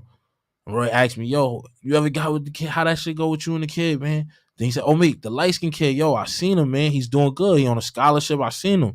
Da-da-da. Yo, you called it on that one. And one thing Roy always told me, like, yo, you don't worry about how somebody else see the game. Trust your eyes. Feel me? And that's one thing and that's why the coaches, like, they fuck with me. Like, I tell them what I see. Like, I don't tell them, feel me? I'm not telling them, I'm not telling you what you want to hear, because at the end of the day, this is how I provide for myself now. Feel me? So I gotta be 100% with both sides. Feel me? And sometimes it puts me in a tough position. No question. But at the end of the day, it's like I'm working with both parties and I want the best for both parties. Feel me? So I mean, that's just what it is now, you feel me? And so I know you came from humble beginnings. You had your little hiccup where you had to do some time. Mm-hmm. You came back home, got on your feet, got the kids rolling. Do you have aspirations of one day opportunity to be on a college bench? I know it's some hurdles with that involved, but do you have aspirations to do that?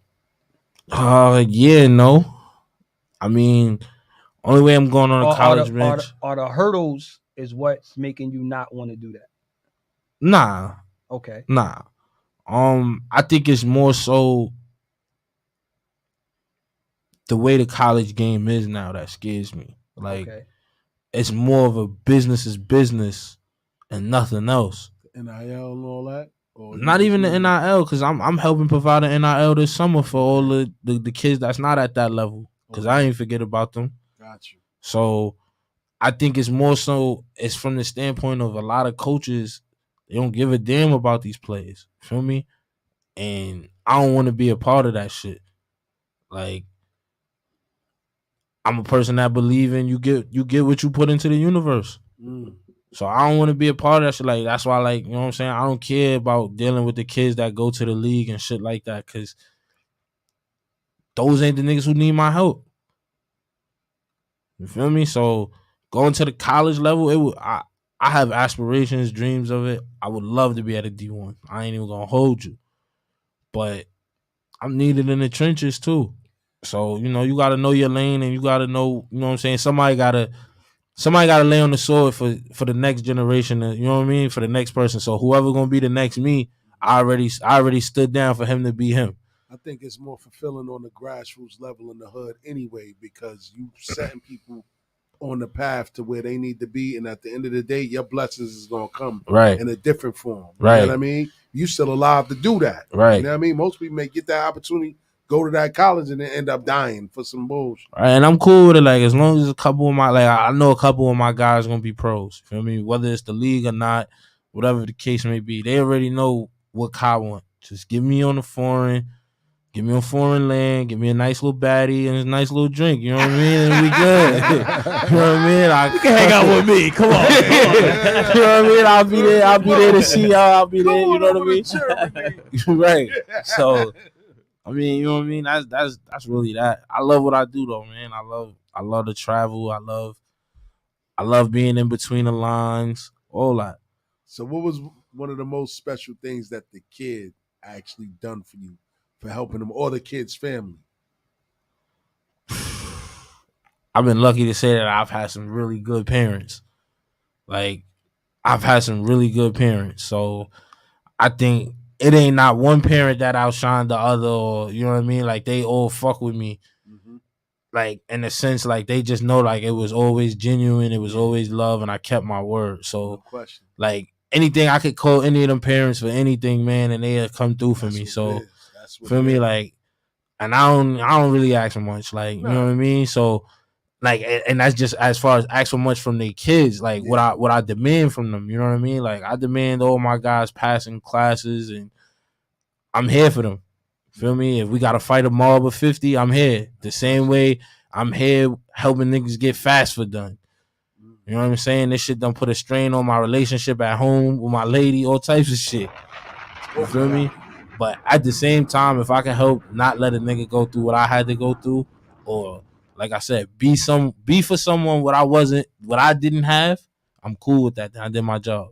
Are the electeds or any local electeds supporting what you do and helping you in what you do, being that you changing lives?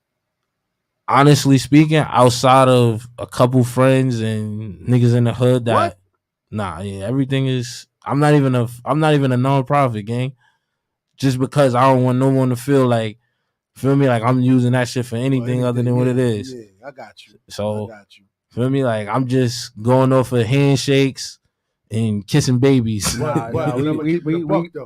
talk offline. We gotta talk offline because. Go ahead, exactly. We gotta talk offline as far as, you know what I'm saying. You're not a nonprofit. You're not an LLC. You doing it because I did some of the same work you're doing. Mm-hmm. However, you gotta put yourself in position to better yourself on that end as well. Yeah, like, what you doing? Commended. Like, at the end of the day, you're like me. You're doing this shit from your heart. You're doing this shit because you care. You're doing this shit because you want kids to not have to go through some of the shit you went through. But however, in this world that we live in out here, you got to get it right on the other side as well. And these guys get discretionary funding to find people like you that's doing what you're doing for these kids in the neighborhood. So why not you than somebody that really don't give a damn about these kids out here? Because they'll take the funding and give it to somebody that don't look like any of us in this room. That's a fact. To do what you're doing, but they not doing it to your ability. They're not doing it with as much passion or drive or as well as you, but they're the ones getting the funding for it. And they'll cover those $75 an hour fees that we was talking about earlier. They'll pay that. Yeah, you know what? I and that's what I'm saying. Like, I've been beneficial to not have to have that problem. Like Charles Malone, CM3 in Astoria. Mm-hmm. That man has given me his gym no matter what. Whenever I'm doing the event. You feel me? Shouts out to him, the Boys and Girls Club, the Variety Club in Astoria. Mm-hmm. Like, since my boys was on scholarship at Martin Luther School, private Catholic school, he been giving me that gym, allowing me to get in there, get time and shit like that. So, for me, I've been fortunate to have that. But I tell anybody anytime, feel me? Like, I'm outside, rain, sleet, or snow. No question. You feel me? So, I don't got a problem with being out there. Just make it worth my while. Making it worth my while. You don't gotta be the greatest kid. Just come out here and work. That's real. That's real. Feel me? Like, in the summertime, I train kids Monday through Saturday. I charge $100 a week the first 2 weeks to see if you gonna keep coming. So the first 2 weeks is $100, and we going from 7 to 10 a.m. every day, Monday through Saturday. After your 2 week period is up, it's $75 for the week. Might got 20, 30 kids outside. Dedicated. I commend you, man. Word up, man. I definitely commend you, man. Love you. For real. 3, man. Got anything else? Nah, we could go to a mix and we could come back and we could, Kai could stick around if you want to. Word, but hold on, before he goes, man. Nah, he definitely gonna stick around. But before we go, man, tell everybody where they can follow you to support your movement, man, and let everybody know where you at. On Instagram, Coach Kai _ of the row. My showcase page is a Diamond in the Rough showcase on Instagram. On Twitter, Coach Dillard 2. You can find me anywhere. I'm everywhere. Shout out to Coach Kai, man. Word up. Shout out to everybody that supports that movement, man. Support these grassroots movements in the neighborhood, man, because there ain't too many that's out there like that, man. As we said earlier, shout out to Coach Doe. Shout out to Charlie. Shout out to Bass, man. But we're going to take it to a DJ JOJ mini mix, and when we come back, we're going to get into a little bit of this hip-hop, man, because there's some stuff going on in the world of hip-hop. You know what I mean? Don't forget the number to call in is 516-206-0711. Bars and Hoops Radio. Check in with us. I'm a hustler, homie. I'm a hustler, homie. Nigga action, help me, nigga action, help me. I'm a hustler. This for all my niggas that's going through the struggle, that's on the grind. All my niggas that ever had to hustle to get at a dollar, this for y'all, man. Personality change, man. The Kid Cassidy. This for the hood, man. I'm a hustler. I'm a hustler, homie. I got the product, narcotics for the customers, homie. Fiends open, they be smoking like a muffler, homie. Niggas phony, so I only got a couple of homies. If you a hustler, I can fuck with your homie. You spend a couple bucks, I stay in touch with your homie. I get money, I get 20 a K. I got 20 strips, all doing 20 a day. Hey, I get cake from Birds and Haze, I'm making dubs. They hating cause I'm on the grind like I'm making love. When cops got the block hot like Jamaican clubs. Cop wait for a drought and then make it flood. Try to take my cake, you gon' take a slug. But you can take my information if you taking drugs. Cause I could sell raid to a bug. I'm a hustler, I could sell salt to a slug. Cause I'm a hustler, I'm a hustler, homie. I'm a hustler, I'm a hustler, homie. Nigga action, help me, nigga action, help me. I'm a hustler, I'm a hustler, homie. I'm a hustler, I'm a hustler, homie. Nigga action, help me, nigga action.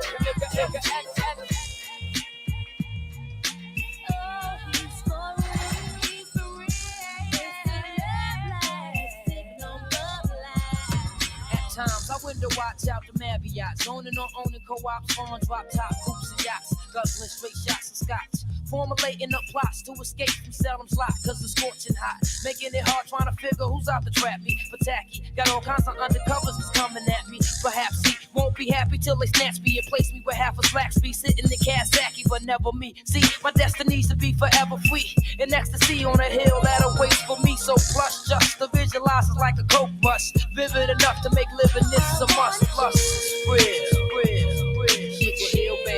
Sugar Hill, baby, and yo, son, pull the sage down, let's count this money, put the grants in the safe, cause we spitting the Jacksons, the Washingtons go to wifey, you know how we do.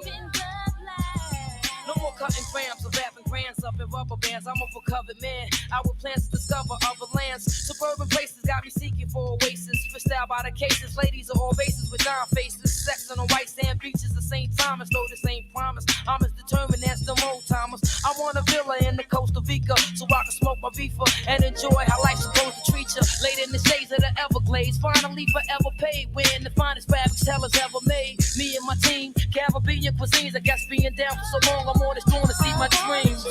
You know what I mean? Sugar Hill, baby. Sugar Hill, baby.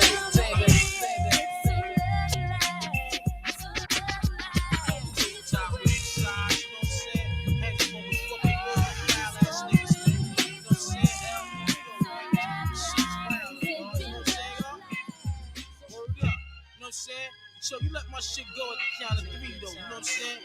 Fake niggas throw shit in they drinks. Club nights, we snatch links, politic, Africans and jinx. Wild world of sport niggas, snort coke by the seconds. Niggas projects filled with fiends and jacking. Morphine, the guard seen more green. And upstate, cousin Reek almost got hit with 14. Chill, Paul, the guard to be a star when you come home. Like Bones and let you rock my 3G stone. So see, cousin, yo, I was working, cats, I'm jerking. In Uptown, these niggas acting like they hurting. Keys, 24 a brick. Colombians be on some bullshit. That's why Poppy got hit. Stay tuned, word up. I hope to see you in June. By the way, I seen your bitch. She was up in this catch room. Skied up, weed the fuck up. The top it off, look beat up. With 2 crack fiends hugging your seat up. I took care of that though. But don't worry about it. I got your back though. Yo, why's my niggas always yelling that broke shit? Let's get money, son. Now you wanna smoke shit. Chill, girl. Yo, the son don't chill a lot. Let's think it's mathematics. Fly like cashmere last year. This goes out to you. To you. This goes out to you.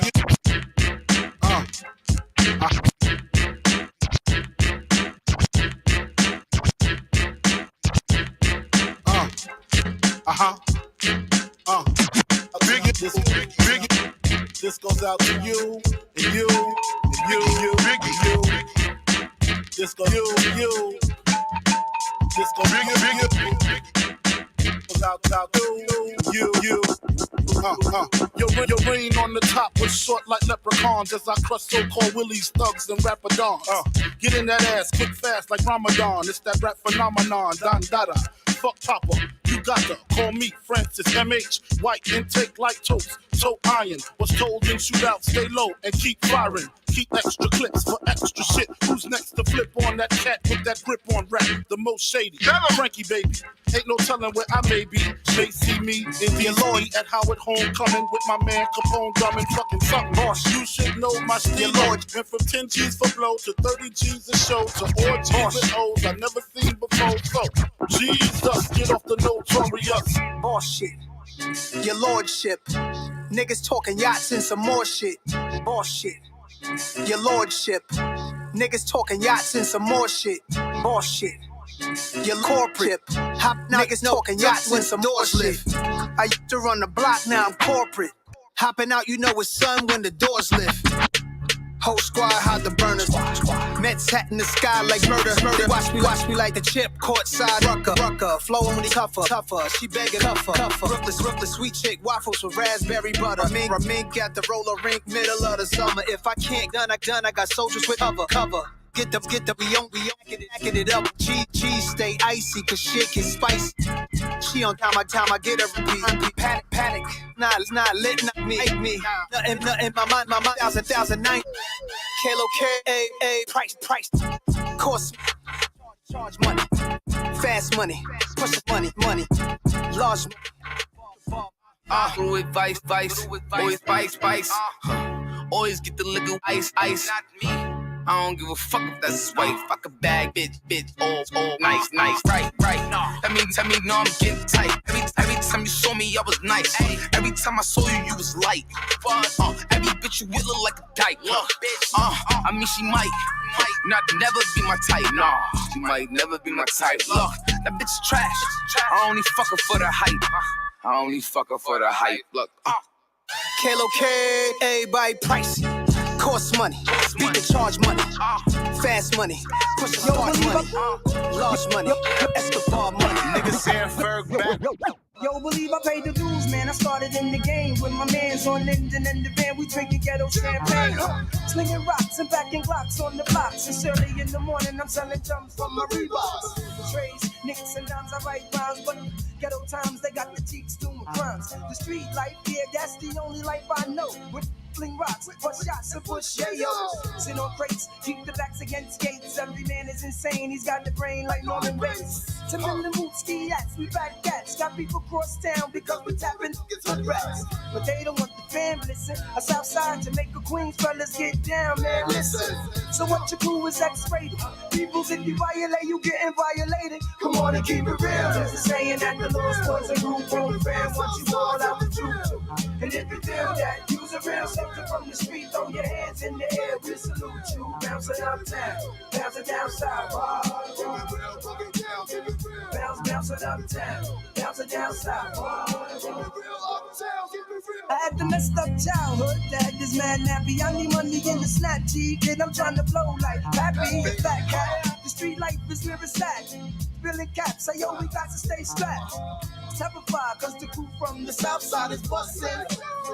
No question, I keep my hair in braids. Tommy got dreads hanging out in the rest. Wearing Levi's and broadcast. Pouring beer on the curb for the dead. I had to bring drama to some out of handstand. Cut this music down, right? Half the world start to out. You can hear the sound of gun spray every day. I give 2 fucks about what a bird said. Playboy, don't do things early.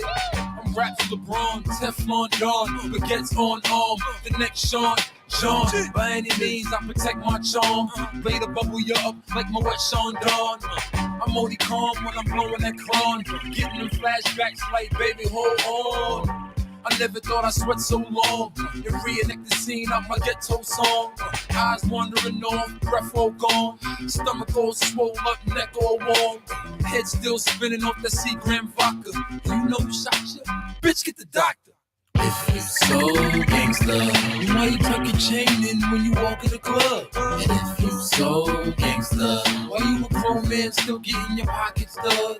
If you so gangsta, then how come every time you get in the beef you tell? And if you so gangsta, my niggas know you fat in the street so well. Now every now and then a new kid gotta win, yeah. But unfortunately for you, I'm him. In my new tan chucks with the blue dot in, hopping out that big truck with the new wide rim. While you cramped up on your jet blue ride in, we air the G4, let the crew dive in. Before Lloyd Banks tail pop on sale, I feed a nigga a shell like Taco Bell. I'm flying out to Japan to attract new fans. Let them get to know the man with the tattooed hands. Them gem stars leave your face all fat, so learn to stash yours in your baseball cap. I'm either getting money out of state off rap, so I'm trying to figure out what made Mace fall back. And them niggas in New York know the man is a monster. And I ain't from Atlanta, but I A-Town stomped. Fuck you so gangsta, you know you tuck your chain in when you walk in the club. And if you so gangsta, why you a grown man still getting your pockets dug? If you so gangsta, then how come every time you get in the beef you tell? And if you so gangsta, why nigga just like Uniblab, robotic kicking slab, or flavor bit of batter, chitter chatter, madder than the Mad Hatter. I bet you buy shit, come my fatter. I got the data to turn your body into antimatter. And just like a piece of sizzling, you'll fit inside my stomach with the eggs and grits between. Take them down, Mac. The king is what I mean, my man, get a cup and put some change inside your hand. Take it down, now hold up. Let's make this official. Everybody, let's agree that MCs need a tissue.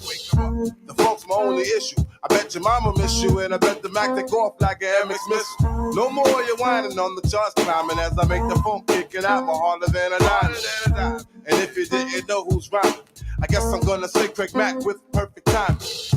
You won't be around next year. My rap's too severe, kicking mad flavor in your head. Here comes the brand new flavor in your head. Time for new flavor in your ear. Parole violating fugitives on the run, son. Live by the gun, son. Die by the gun, son. We can make it happen if we want to. Take to get that ass quick if they really want you. Capone, you stay on street and keep the cipher complete. 2-5. Caught you snitching now, we heard you fake Scarface. Coming out your mouth for a loop. He think he thugging it, like smugging it. Of course he drugging it, but rap loop. I still shoot, axe I rap. You better bust back, keep it like that. Real fat, my life revolve around gas. The heat is guard me like bodyguard. TNT, ESPN, CNN, we bring 10. Stick 'em up and break when. Scion, little Bion, he up and try on. Pump zero, run through, you'll guard you. I got guard you, for him and you. Great take, leave his mouth tape. Eliminate, news on BT. Got pictures of me, Killer Kai, the FBI.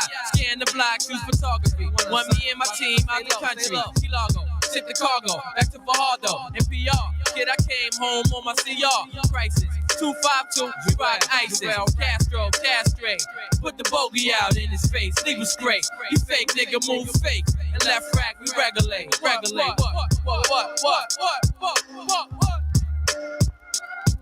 Yeah. Parole violating fugitives on the run, son. Live by the gun, son. Die by the gun, son. We can make it happen if we want to. Take to get that ass quick if they really want you. Gaddafi, LIC, that old fly shit. Coming from the bridge, Kuwait, doing die shit. Jose Luis in Iraq, recognize it. Get laced before the Jakes realize it. You're in the form, all in your dorm, don't be surprised, kid. We trick, go ahead and snitch like your man did.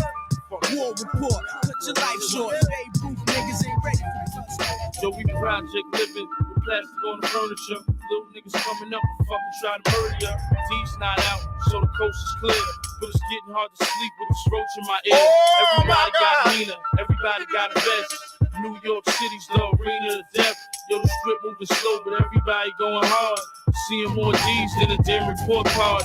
Everybody rap now, following their dreams. I'ma call my clientele, man, and sign on my fiends. Ain't give for a week, wearing dirty clothes.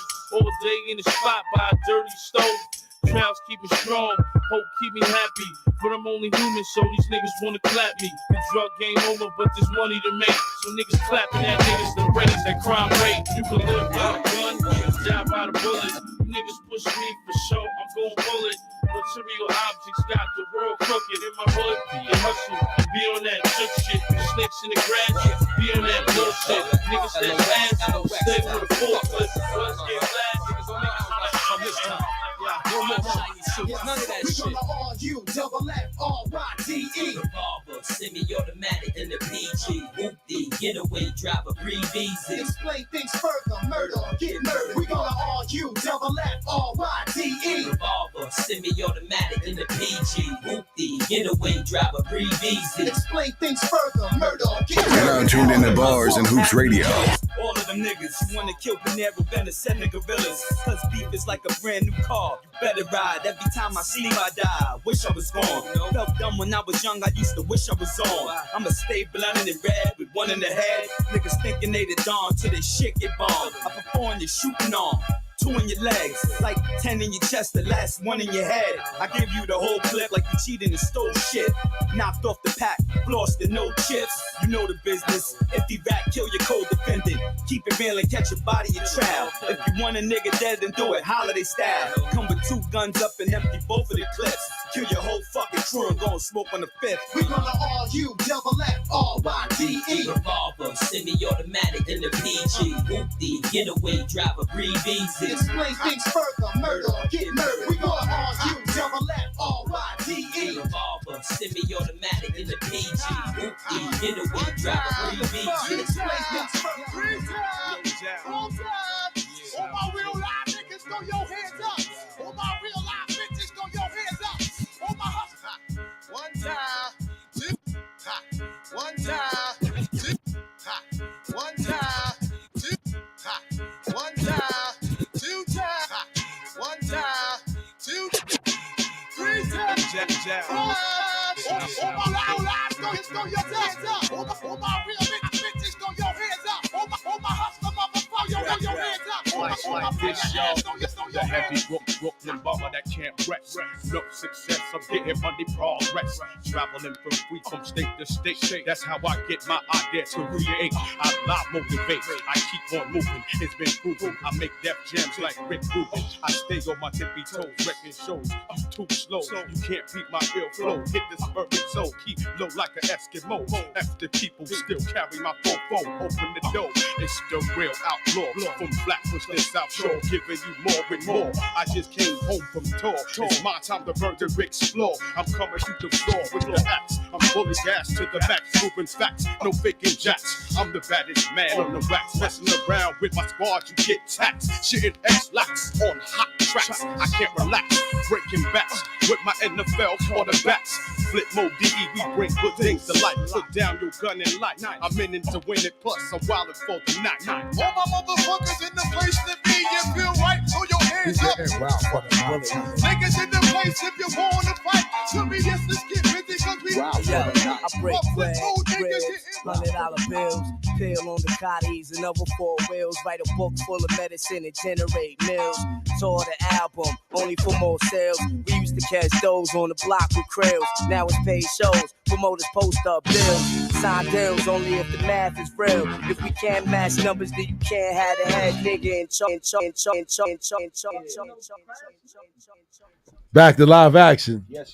Shout out to DJ JOJ for that mini. JOJ went in, man, with some of my favorite fucking joints, man. Yeah. Wow. Jay be going in his bag every now and then. Bag, man. Welcome back, Jay. Yo. Oh, man. Yo, to get 3, to get that compliment for 3, that's man. It took a long time. Hey, word the mother.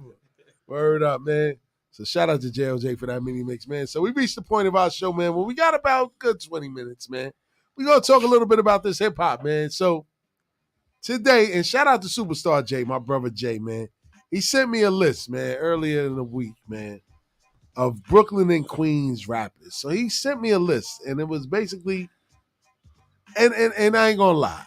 I posted it in the Bars and Hoops chat and Facebook, you had a lot of people chiming in like, yo, where's such and such? Where's Sean Yeah, they Price? always want this names person? that's not Yeah. featured. Yeah, That's I'm what saying they want. exactly. What happened to such and such? Yo, that's not what we're talking about right now. So it was the heavy hitters from Queens and Brooklyn compiled in one list. Now, I ain't gonna front. If I run through some of the names, forgive me. Master Ace, I mean, listen. Master Ace is a pioneer from Brooklyn, right? But his name made the list. But anyway. Malcolm Brogdon point shaving, man. I had to get that out the way. Shout out to 3. Word them over. It's an 11-point game right now in Philadelphia, man. The Celtics are up 88-77. So let's get to the 2 lists, man. So this is all the artists from Brooklyn and all the artists from Queens. And we basically asked everybody, who are you running with, Queens or Brooklyn? So let's start with the Brooklyn list. Of course, the top of the list is Jay-Z. Next is Biggie. After Big, you got Big Daddy Kane. After Kane, you got Master Ace, Mos Def, LP, who I have, I'm not going to lie. Who the hell is LP? 3, help me out. Jay, LP, don't make me cut your mic. Don't make me cut your mic off, Jay. You've been DJing forever. You've been in the Coliseum forever. Don't ever do that again. I don't know who LP from. I don't know who LP is either. AZ, Fab, Talib Kweli, and Little Kim. That made up the list. What are we talking about? This is what I said, right? On the Queens side, you had Nas, LL Cool J, Cool G Rap, Pharoah Monch, Prodigy, Q-Tip, Run DMC, Nicki Minaj, 50 Cent, and they added Cormega to the list. Now, when you hear that lineup of rappers, who are you siding with? Jay, let's start with you. That's no too Queens easy, bias. man. It's too easy. But That's too easy. Everybody said Queens bias when they presented the list. Nah, that whole list is leaning towards Brooklyn right there. Wow. Go do the Queens. Do the Queens. All right, again? so you want to hear the Queens list again, right? Nas, LL Cool J, Cool G Rap, Pharoah Monch, Prodigy, Q-Tip, Run DMC, Nicki Minaj, 50 Cent, and Cormega. Oh, I might have to regress. Yeah. And what's Brooklyn again? Give me one Brooklyn's time. list is Jay-Z, Biggie, Big Daddy Kane, Mos Def, Master Ace, AZ, Fab, Talib Kweli, Little Kim. Now, people said that people left out guys like Sean Price. I mean, if you run down it, we left out guys. We left out a couple guys. Yeah, like you left out people on the Queen side too. I done had this debate several times. Let's go, people. 3. So my thing is, you got to tip your cap to Brooklyn because they got 2 guys that are in that most people got in the top 5. Are they in their top 5? They got Biggie and Jay. However, Go ahead. Queens got it. Like Queens birthed the best artist. Like it ain't even no fucking debate, no discussion since Run DMC, LL Cool J. Why don't you put LL in there? You know what I mean? Throw LL in there. So even if you take LL and Run DMC out of it, because they take them out. 80s. Yeah. No, we still got out. That's the foundation. Like how are we taking them out of there? Like L been here for 4 Those are decades. a lot of records sold. Yeah, like we and the funny thing is, my man probably listening. Shout out to my man Ed Cody. He said this. He was like, "Yo," shout out to Eddie Cody. He said, "Yo, in basketball and probably hip hop, Queens got it. When you look at it as far as talking about the boroughs in totality, with records sold, with music, with albums sold, with NBA championships. Like Queens might have it out of the. If we talk about the 5 boroughs." We might have to look into that too. I mean, that's deep. Look into it. Yes. I mean, basketball wise, are we not us in Brooklyn the top 2? Really think about it, right? Think about it, right? I'm thinking about it. I just had this argument with niggas the other day. Let's go. Right? In the last 10 years, the only niggas from the boroughs that's in the league is from either Brooklyn or Queens. Outside of Kimba being from the Bronx. Everybody else from Brooklyn or Queens. Mobamba? We counting him? Mo Bamba, he's from Harlem. That's the one. That's the one. That's the one Harlem. He ain't playing the city and all that. But all right, that's probably the one nigga from Harlem that's in the league. Lamar Odom, Chip. That's Queens. Who else? Who else we got? Kenny Mo Smith, Harkless, 2 chips. Kenny Smith. We got more. The last niggas to come in the league in the last couple years, right? Smith. outside of Kimber from Uptown. It's Kimber and Mo Bamba. No, it's definitely Brooklyn and Queens. But what I'm saying is, our top to bottom, if we gonna stay on the MC list, our top to bottom is better than Brooklyn. Brooklyn is top heavy because they got just those two guys. No, because they hold on. Y'all not gonna shit on my man because they got Big J, but we can't exclude the guy who they were derived from, which is Kane. Kane belongs up there. I don't know, man. I'm too young. Kane is Brooklyn, right? Yeah, I'm too young for that.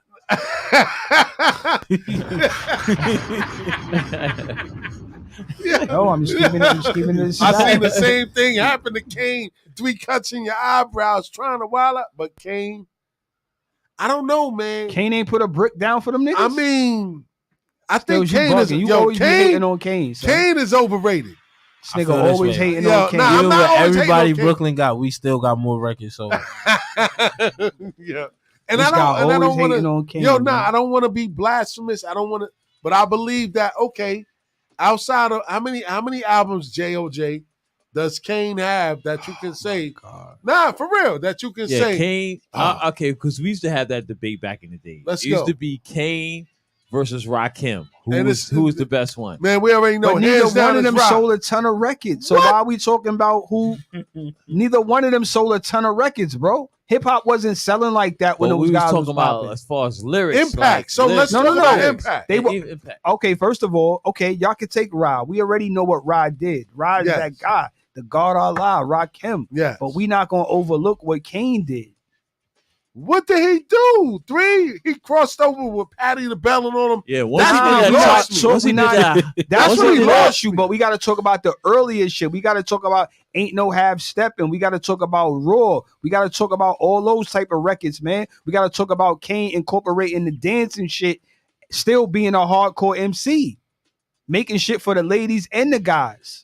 I love 3, man. That's my guy right there. Yo, I'm just keeping it real. He did. I'm just he keeping tried it though. Okay, I'm just keeping it hold real. Up. This is where Kane. Just because y'all don't want to relate to the ladies, that's on y'all.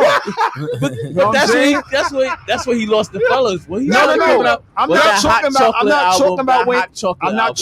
that. Prince of I'm Darkness. talking about the first. Forget about it. I'm talking about the first 2 albums. You don't know nothing about it. You don't know about that. I'm talking about the first 2 records. I'm talking about the first. Raw and Ain't No Half Stepping.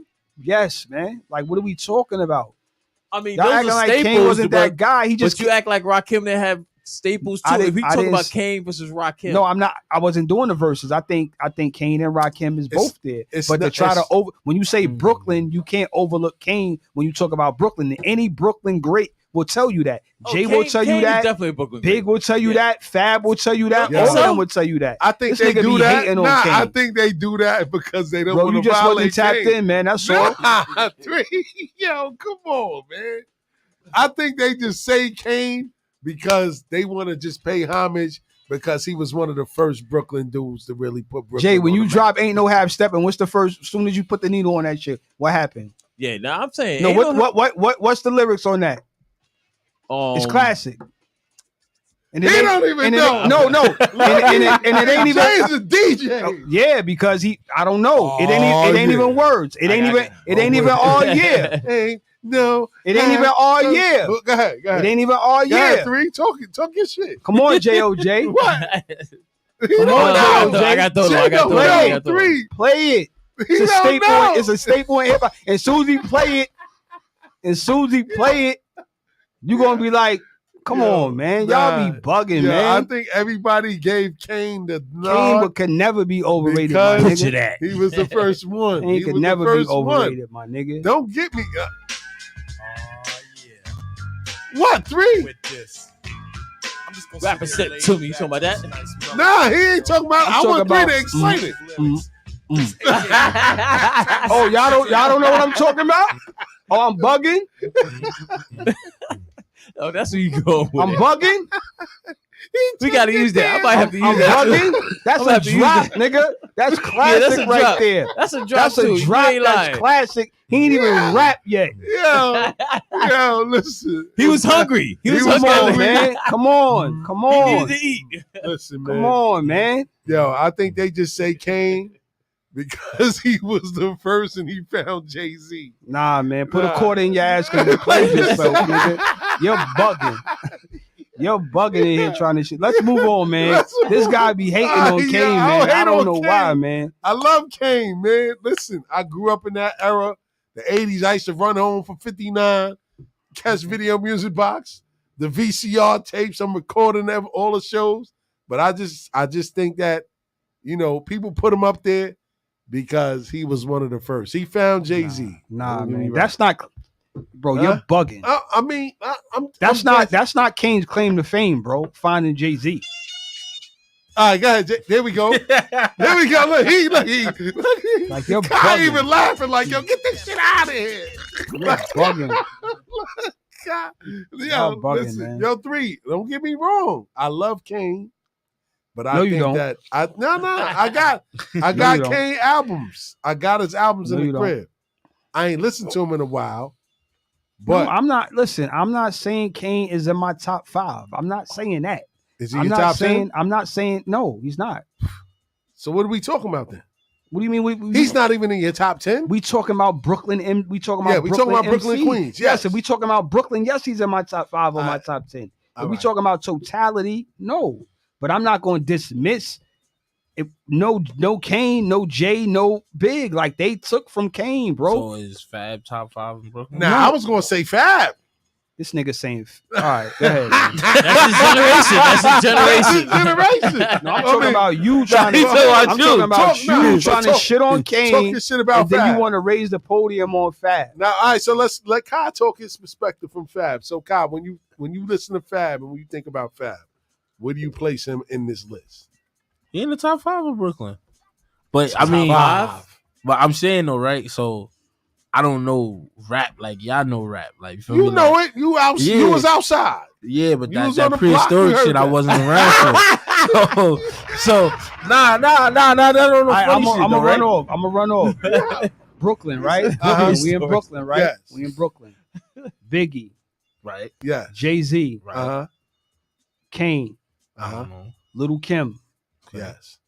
So we putting Fab as 5th No, in Brooklyn. I mean, hey man. So what was the Brooklyn list?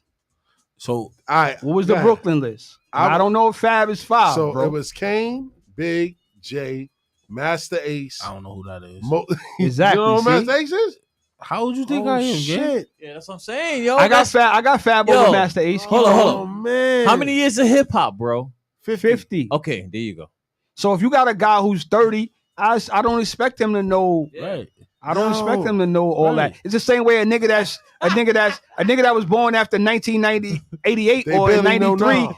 You can't tell me nothing about Michael Jordan because you was still in your daddy nuts when he was on his second 3-peat. Like, what the fuck are we talking about?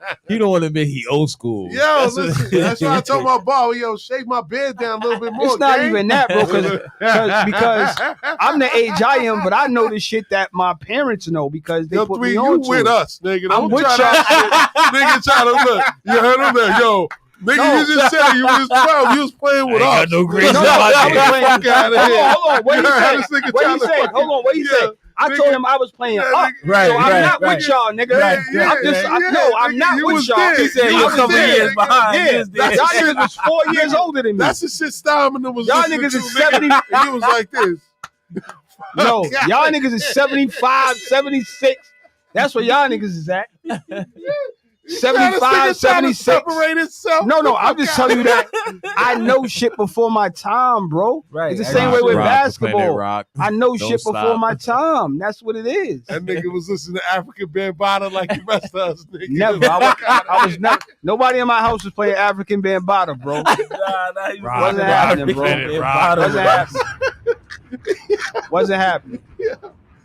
All right, so a lot of the legitimate beefs that people had, they were saying guys like LP. That's why they were saying the list was biased because there was no MC Light, there was no Foxy Brown, there was no Sean Price, and a couple of these other guys wasn't correct. Like Kai said, he don't even know who Master Ace is. Whoever made the list was being biased to their demographic made that or list, whoever though? they wanted to I win. forgot where it came If you from, wanted man. to do Brooklyn, if you want to do every Jay borough, sent it to me. I was like, every borough Queens gonna win hands no. down. If you want to do every borough, top hitters are easy to decipher, to separate who are the top 5, and then you start from 5 and keep going. But I mean, at the end of the day, like I said, I've had this debate several times over. From top to bottom, nobody's beating Queens, and that's as far as soloists and groups. For whatever reason, and that's not really no bias. I just think starting from Run DMC on down, we got it. That's a fact. Damn, man, we ran through 2 hours. We didn't even get to talk about this damn 50 Cent. So real quick, Fifth is doing a 20-year anniversary tour. Get Rich or Die Trying, man. 20 years? 20 years. I know about that album. Yeah, he's touring. Huh? You said what? I said I know about that album. Oh, I thought you said you heard about that album. Like, word. You mad old school now. Word. So Fifth is doing a lot of different cities, man. And the question I was asked to me is like, can he pull it off with the amount of cities that he's doing? Can he fill out arenas? And I said, absolutely. Why wouldn't he? Yeah. You know what I'm saying? New York, you'll pull a few people to the table. But when he go to the West Coast, he's spending 4 days on the West. So you know Dre gonna be there. You know M gonna be there. You know, a lot of the people got gonna the be there. universe right now. Supposedly. Huh? I mean, I think he could think he could do his numbers, man, but I don't think he could do. I don't like, unless you like one of these young artists that's really out here moving like that. I don't really think you can do a 30 city arena tour. Like, I think 50's dates, some of them are going to be, some cities will be arenas, some cities will be 7,000-8,000 one night. All 7,000-8,000. Yeah. I don't think he's going to do a 20,000 a night joint. I don't see that. Like some shit like the UPS shit. Because people our age don't come out. Or we don't support. Or is Ja Rule gonna buy all the tickets? And we just don't. we just don't. We just don't. JOJ, what's the last concert you've been to? The last concert? Yeah. Oh man, I think it was See, you don't even remember over the top of his head. It was the African artist. I forgot his name. Oh, that's what I'm saying. So that's what I'm saying. Like, people don't really. The last one before that was like Monica, Joe. It was Monica and Joe. That's what I'm saying. It's not a high value thing where it's like, yo, I'm going out to do that. Where it's like the New Edition concert. They did it last year. They did it this year. The most they grossed was in New York and Atlanta. Most of the shows were sold out, but they didn't sell out at every stop. But they were doing arenas. So arena is between 18 to 20,000. Yeah. So you think a rapper can go out and pull out 19,000 every night? That's why Cam and Mason, they shit got show. And Jada didn't do the tour. Oh yeah, they ain't gonna. Niggas couldn't fill no arenas. Mace just coming back. Why would you do that? Exactly. Not with Mace as the headliner. Yeah, facts. Now, God bless the dead. God bless the dead. If they were to do something like that, and DMX was still alive and he was the headliner, they probably could have pulled it off. DMX can bring him out. Rest in peace to X. No, rest in peace to X. They put now a Rough Rider Murder Inc. tour could probably pull him out. No, not Murder Inc. A Murder Inc. Rockefeller could probably pull him out with Jay doing some spot dates. I think people will go see that, but I don't think no rapper, especially pre 2010, is pulling out 20,000 every night, and that's including 50 Cent. I don't think so. Wow. I don't think so in the States. You don't think so? Because I don't think the average listener. I don't think the average listener. You're right. I don't think the average listener is like you or me and values to go pay my money to go see a concert. Yeah, facts. I just don't think so. So I understand the dynamic. Power juice. That's a fact. But they did it smart. If you look at the dates, some dates are arenas, some dates are theaters. So you might be Brooklyn, UBS, 19,000. New York, upstate, that shit holds 6,000 people. Damn. So it was strategically done where it's like, okay, we're gonna do some arenas, and they just probably go into their stronger markets where they get the arena. In the lower markets, damn, this nigga point shaving. In the lower markets, he is, man. Now Horford though. Nah, I took Horford over, so he good. That's his 4th-3. We good. Damn, kid. I ain't gonna lie, man. I might. You going? I'm gonna go to Barclays? Yeah, I'm gonna go to Barclays. I fuck with Fifth. He's gonna be. This game ain't over. This game is kind of. Tickets out already? Yeah, they for sale right now. Okay, I got it. It's better to get them now. We might as well get a little sweet or something. Let me know. I don't Yeah, want to be around Brooklyn niggas in no motherfucking seats.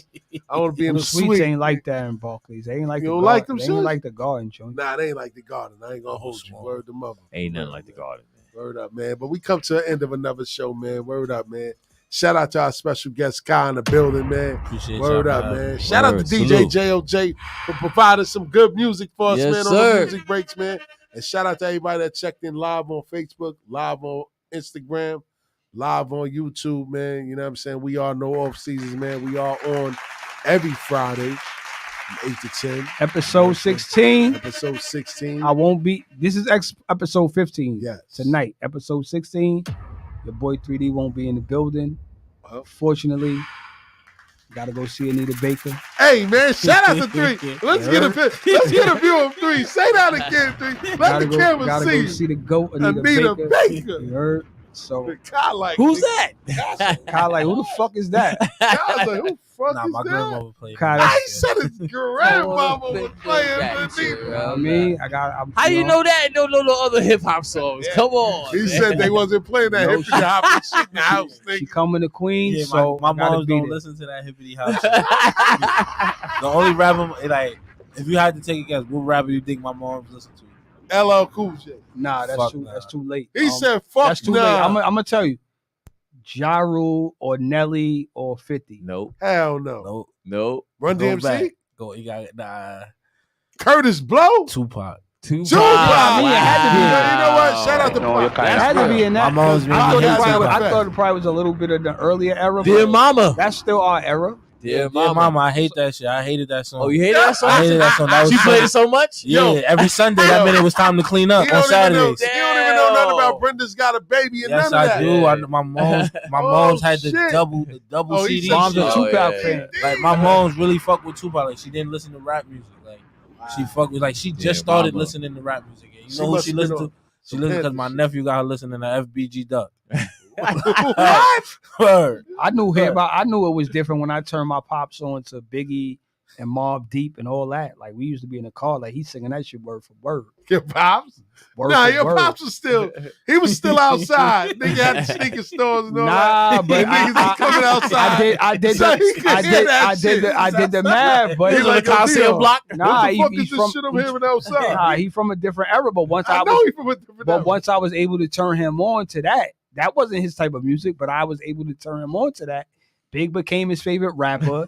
He was like, "Yo, this nigga Jay-Z be saying some He shit." said Big? You said Big became his favorite? Big became his favorite rapper. He was like, "Yo, this nigga Jay-Z be saying some shit." And this fucking Mobb Deep, they talking about my life. Right now, you're kind of hot. You know what I'm saying? Bomba clap. That's when I knew it was different. I'm like, I could turn him on to this. Like when he was like, "Yo, put that Mobb Deep on." Shook like driving me to school, like, "Yo, put that Mobb Deep on." So that's when I was like, you heard that okay. niggas in Brooklyn, they ain't doing that to no smooth up. I ain't gonna front. They ain't have MOP on the list either. So the list was kind of biased. So we may have to revisit and put I had to thorough play Brooklyn Temperatures list. Rising like 4 times in a row. Temperatures Rise. Oh man, that's an up north song. You Yeah, that already was my know. pop shit. Up North Trip, man. He was like, this is me and my man's story right here. So I was like, wow, okay. Turn him out to that. Then we big shit drop. Same thing. So I was like, and that's what I told my man. I was like, yo, he was like, we didn't listen to our parents' music. I was like, yo, I knew hip hop was different when I was able to turn my dad on to what I was listening to. Like to the point where we got in the car, he was asking me to put Biggie on. He was asking me to play Mobb Deep. See, I respect rap, but y'all Shaolin niggas and all that. Y'all was listening to Wu-Tang and shit. Like what that nigga want, guy? Wu-Tang was a different time, man. You had to be there. Right. Yeah, that's a fact. Yeah, it was You had to be there. But Niggas I, was like different. I like the dynamic of the show, though. The show broke it down for the young niggas like me who didn't understand where y'all was at that time. No question. So the show was good. I ain't gonna lie. The show broke it down for me. And that's the crazy shit, because I ain't watched one episode of the show. The show, I ain't gonna lie, the show made me like them niggas. Like before I be like, I don't listen to no fucking Wu-Tang. I caught myself Googling these, not Googling these, but I'm on YouTube. YouTube music. Feel me? I'm on YouTube watching. I'm like, a lot of show made me The like crazy this shit shit because is I see sitting here myself next to a in Ghost. nigga that don't know who Wu-Tang is, or the power of Wu-Tang. Bro. It's making me. But I get that every day with in the job that I do. It's like, damn, like I'm getting up there. But the funny shit about it is like, I'm like, I still could bridge over to what they walk in my office and they hear Chef G record. Yeah. You know what I'm saying? They looking at me crazy like, why you playing Chef Like, G? I don't know Method Man from Wu-Tang. I know Method Man from being with Redman. Wow. Yeah. Feel me? I'm that young. So now Yeah. I'm seeing the show and I'm like, all right, Dave East play Method Man. All right. Oh, all right. Now when you see him on Power, it's like, oh, all right, this nigga really came up. Like, damn. So, feel me? So now it's like, it gives you more of a dynamic than seeing them niggas on Drink Champs. Like, now I look at. It's a generation of people who don't know who the fuck Nori is as a MC. That's a fact, as a rapper. Right. You know, he don't even know who Shaheem the Rugged Child was. I don't know who the fuck that was. Yo, that's crazy. That's crazy. And Shaheem was the youngest member. Well, he can't even call him a member of the Wu. He but was he came a from the member of Wu. the Wu. I don't know. Killer if he was a Army, member I of the Wu. think. I think he was Killer Army. Killer Army. Word. He wasn't Killer. He like who? I think he was Killer Army. Yeah, like they was on some like. That's He what I'm was saying. before Like Killer that Army. was. Yeah, that shit is crazy. Like, crazy so shit, what you yo, think my that's era of rap crazy. is? Your era of rap? Your era of rap is probably fifth. Yeah, like His Dipset. era of rap is Lloyd Banks, Stack Bundles, and all that type That's of my shit. favorite rapper. That's Like his Stack, era my of favorite rapper. 03. That's his era of rap. I already know. That's Feel me? Like that's my favorite rapper. Stack. 03. So yo. now you looking at it. I'm looking at it like, yeah, like shit. yeah, Nas, Jay, like yeah, those niggas that my uncles and cousins. He used to even like. fucking like the Jada big shit with a cream beat. He don't know what none of that That's is. a little bit before them. That's a Like little when bit. I think of y'all rap, like no funny shit, it's like two sides to it, right? You got that side of it, like the Shaolin and all that, the MOPs and shit.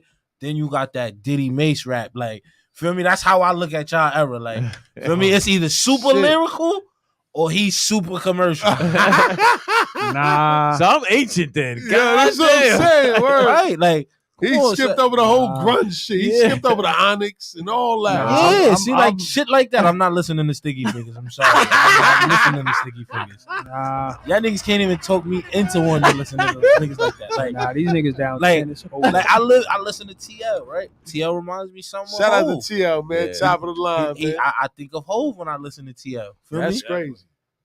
Feel me? Like I He feel a like, whole different generation. but I feel like I get imaginary players type of feel when I listen to TL. That's the good. That's the good thing about being able to age and grow, because I've been outside for a minute and I can adapt. Like I know, like the shit he listened to now, I'm listening to that same shit. Like so when Jay hit me like, yo, I ain't know you fuck with that. I'm like, nah, nigga, I fuck with Chef G. Like I fuck with this though. I fuck with because I'll be in tune to what's going on. But Like- I'm Like right now, if you had to compare for the youth, who's Tupac for the youth right now? Tupac for the youth right now, shit. A Tupac for the youth? So They got a Tupac for the youth. right You now really think about it? is- It's one is- nigga that got the is whole J. youth on Cole. some. Hell no. hell no. That backpack shit. Come on, man. Come on, I mean, who's Wow. Tupac did for You y'all? ain't gonna like who I'm gonna say. Who? NBA Youngboy. NBA NBA Youngboy. You put that shit on, and how Tupac used to get y'all acting. That's how the young niggas NBA Youngboy? Yeah, that's they Tupac. Will you be listening to that nigga? NBA Youngboy is definitely in I gotta tune listen with what then. the Youngboy is doing, but as far as putting a Tupac, Nah, he but said nah, Tupac. I'm Nah, not- all I'm not- right. See, so let me. Tupac. Nah. Let me explain it to you. Right, what I mean by he's their his- guy. I would say that. Like he's I'm not saying like how Tupac was that shit for y'all back in the day for the females and the that's niggas. what he's trying to say. Like that's what NBA Youngboy is. He's for trying the to youth. say NBA Youngboy is the guy for both demographics, male Real and shit. female. Real But shit. He's not. I'm thinking message. Nah. Like his impact for them Saying his is impact. like what Tupac was when the nigga played in Juice and shit like that. Like he's that impact for the youth. It's the same way where a lot of people don't know. A Boogie is the combination of Mace and Ja. The way he's selling out these fucking arenas Yes. and making these hit records, and he only does arena tours. He's the most He doesn't commercial nigga from New York. He doesn't do. He's a Mace type. He of doesn't nigga. do club He's an dates. artist. Yes. He's an artist. So when I say, so you made a face when I said that. He's a combination of Mace and Ja put together as far as his sales, his streaming numbers, and what he does to these clubs and these fucking venues. Because Pop Smoke was gonna be the new 50. Yeah, Pop Smoke. Yeah, definitely. That's a fact. Definitely. That's why Fifth gravitated to that nigga. Yeah, so when I say that, it's like, yo, it's a different game, but it's certain artists that but you can see that knew shit they had staying power. And like, Boogie been on top for like shit since Nas 15? Yeah, like 2014, 2015. What you about to say about Nas? Like, all right, for instance, right? Nigga, the Wu-Tang, they found the perfect nigga in Dave East to play that role as Method Man. Why? So if I was gonna make a show and it was gonna be about a nigga like Nas, Dave East and J. Cole are the type of niggas we calling. Cause I'm gonna be honest with you, niggas don't listen to the type of rap they on. They on some super lyrical shit. Damn, son. And I fuck with Dave East, but I fuck with East. But it's only the niggas in my age bracket listening to him. These young niggas ain't listening to Dave East. They might listen to J. Cole though, because some of these niggas is in college and that's the life he's living. But interesting. Dave East niggas is looking at Dave East like, yo, homie, he in 95. We in 2023. Damn. But that's my nigga though. Yo, music is always for the young, man. You have to. I disagree with that. Nah, I'm saying though, it's hip hop. Hip hop. No, music is always for the younger. No. They dictate what's hot. They definitely dictates what's hot, but it's not just for the young. You know what I'm saying? They dictate, like, if you like, we had this conversation before. The most streamed music is old music. It's not new music. It is. The most streamed music is catalog. But they target the young though. I would say like you right, but the young niggas. And why do you? I mean, catalog is king. I'm gonna be biased because I like Home Team. I listen to Star Jello. I listen to the TGI Fly. I listen to Kaya. I listen to the Cellos. I listen to the Fliggers. And these is young local niggas. Right. Now, as far as mainstream, I mean, I'm not gonna say I listen to A Boogie per se, but I can rock to his songs because they play it a lot. You know what I'm saying? I'm gonna give you a perfect example, right? Niggas that's on my list that I'm listening to in rotation. Lil Baby. That's what I was about to say too. I fuck with Baby. I fuck with Lil Baby. I fuck with the Baby. That nigga is over different. Little Baby. Lil Baby, that nigga. Like, he talking that shit. He be spitting. Man, the Baby can't fuck with Lil Baby on his birthday. So maybe I'm mixing them two niggas up then. Yeah, you probably talking Lil about Baby Lil is a nigga. That's the nigga that had the Lil Baby's the video from where he was Atlanta, acting like he was in a psych ward, killing himself. He's about to kill himself. The Baby is fucking the muscle bound little short nigga that beat the murder rap. That nigga, the Baby. I'm talking about Lil Baby, my Lil nigga. Baby, the little nigga from Atlanta. Lil Baby. Here we go again. Big body fans. That's my dog. Okay. Ride with my enemy. Yes. Lil Baby But I is fuck that with the nigga. Baby too, kid. So I fuck with Lil Baby. I listen to a lot of Benny the Butcher. Benny too. I Right? forgot. Conway. So, right. But see, them niggas is technically do my the era. younger generation than you fuck with No. Benny? They don't fuck with Benny. My players, niggas ain't listening to Benny.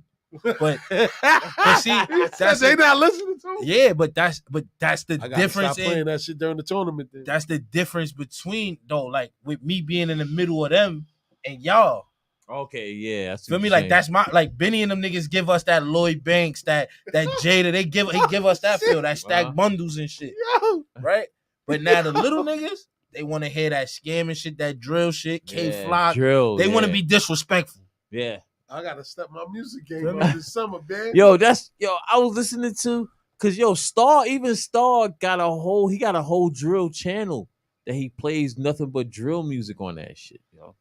But even Star and Cello and them, they fall in that mold of Benny and them type of niggas. Yeah, that's definitely Benny. Niggas. Right? Them niggas But that's that old school style, though. They some of the realest niggas out rapping, but it's like that's that mold. So unless you gonna crack that shit, that ceiling right there that them niggas is in, they the only niggas that's making it cool to talk like that right now. You see, Chicks is not fucking with that. Yeah. Chicks is not fucking with that. They'll fuck with Lil Baby or Da Baby before they'll fuck with Star Jello. They talking about they talking about being in them spots and doing them things. Nah, I fuck with them. I guess Star I can relate to that shit because Star and Cello is like a younger version of Benny and Conway. Yes, they like that's they are. That's type of it. They are. Star would be like Conway. Yes. And Cello would be Benny. Feel me? He more of a he looked more like he talked more marketable shit. Whereas nigga, when Star say some shit, you gotta really listen. Like, my son just walked on that shit. I fuck with him, kid. That's one Star, of the niggas. Those my sons. We went to school together. Those my niggas. Them niggas be hard to get in contact. They from Southside. Oh, Southside. Okay. They be hard to get in contact with them niggas, man. Well, them niggas hard, working, man. You know what it is, and what I'm starting to realize, them niggas ain't used to this shit, like doing interviews and all of that shit. Like they ain't out there doing this shit like that. Cause they ain't used to talking to people about how they live. Right. All that shit. So to get them in the station. But you see, look at the New York niggas when they first get on. Some niggas don't know how to do interviews. That's a whole nother thing too. Niggas don't know how to conduct themselves. Nigga, when Lil Baby and them niggas first came on, look at Lil Baby, nigga, he's sitting there like this at the interview. Like, he don't want to talk. Like, Facts. The niggas gotta get groomed into that shit. Facts, man. So I think we're gonna take us out of here with a Star gelling. And somebody that came here, Focus the Truth, came here. You know what I'm saying? Him and Star got a new song out, man. Oh, you got it? Okay. And it's called Time Lapse. You know what I'm saying? So we're gonna take us out of here with that, man. Shout out to everybody checked in on YouTube. Shout out to everybody checked in on Facebook, man. Shout out to everybody listen live on Bars and Hoops Radio. Until next week, man. Myself, Steelsdagreat, 3D. Yes, sir. DJ JOJ. We are the No Off Seasons podcast, and until next week, man, we are signing off. Yes, sir. Peace. Yo.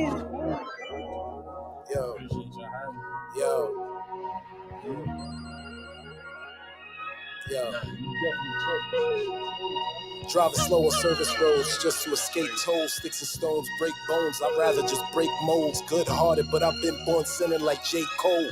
Streets don't love you, my nigga. Stay home in the zone. Put grayscale mode inside my phone. Do not disturb. Do best work when left alone. This is gold like I patent the cure for the common cold. God with me against all odds. Never froze when I'm writing from the heart. Feel that shit in your soul if you listen close enough. Lessons can get exposed. World is blind, but the one-eyed man tells where to go. But niggas too stubborn to listen, and it shows. Milking cookies for the rookies, discipline for the pros. Fell off, but I came back stronger than Derrick Rose. I've been fighting for my spot. Nigga like Riddick Bowe, they overlook me when they talk about who nice. But niggas know I'm a prize fighter, dope writer, mad fire, inspired by y'all bite styles. Vampires giving gems with my pen and my pad. Sapphire, still laughing when I hear niggas rap. Satire, bad liar, play both sides of the fence. Barbed wire, I could never be the same. It's not how I'm hardwired. Used to let that shit get under my skin. That's probably all you get for disrespect to the fam. Gunfire either, take it or you leave it. Move with a vendetta. You ask me how I'm living, I'm telling you never better. I had my share of betrayal, now I'm down for whatever. Cause pain is temporary, but the regret is forever. All I ever wanted was the respect. Maybe a little bit of opportunity. All I ever needed was a down bitch. Get the trust right between you and me. Travel half the world so I can find that. Probably never gonna get the time back. Like I'm moving in a time lapse. Too fast. Spliff in the air, picking my head. Stand up nigga, but I'ma get me a chair. I'm listening clear, I hear you better with glistening ears. They been trying to walk in my shoes, that's why I'm missing a pair. Star of the ghetto, they say they want to hear from a champion. They saying it's lambing that he lamping, and they say it's something fishy, but less it's strip scampi than it can't be him. My youngin' get it out the mail, so I'm stamping him. Look at all the shit my hands is in. Rat game like the crack game, I go and scam again. I'm just on a mission to get it faster. I ain't asked permission or forgiveness after. You could go and ask them bitches if they really matter. No, I keep wearing this hoodie cause my man made it. Fan favorite, I'm patient for however long the plan taking. I know the money don't make the man cause this man made it. Young nigga went from knee in the hand to doing all the handshaking.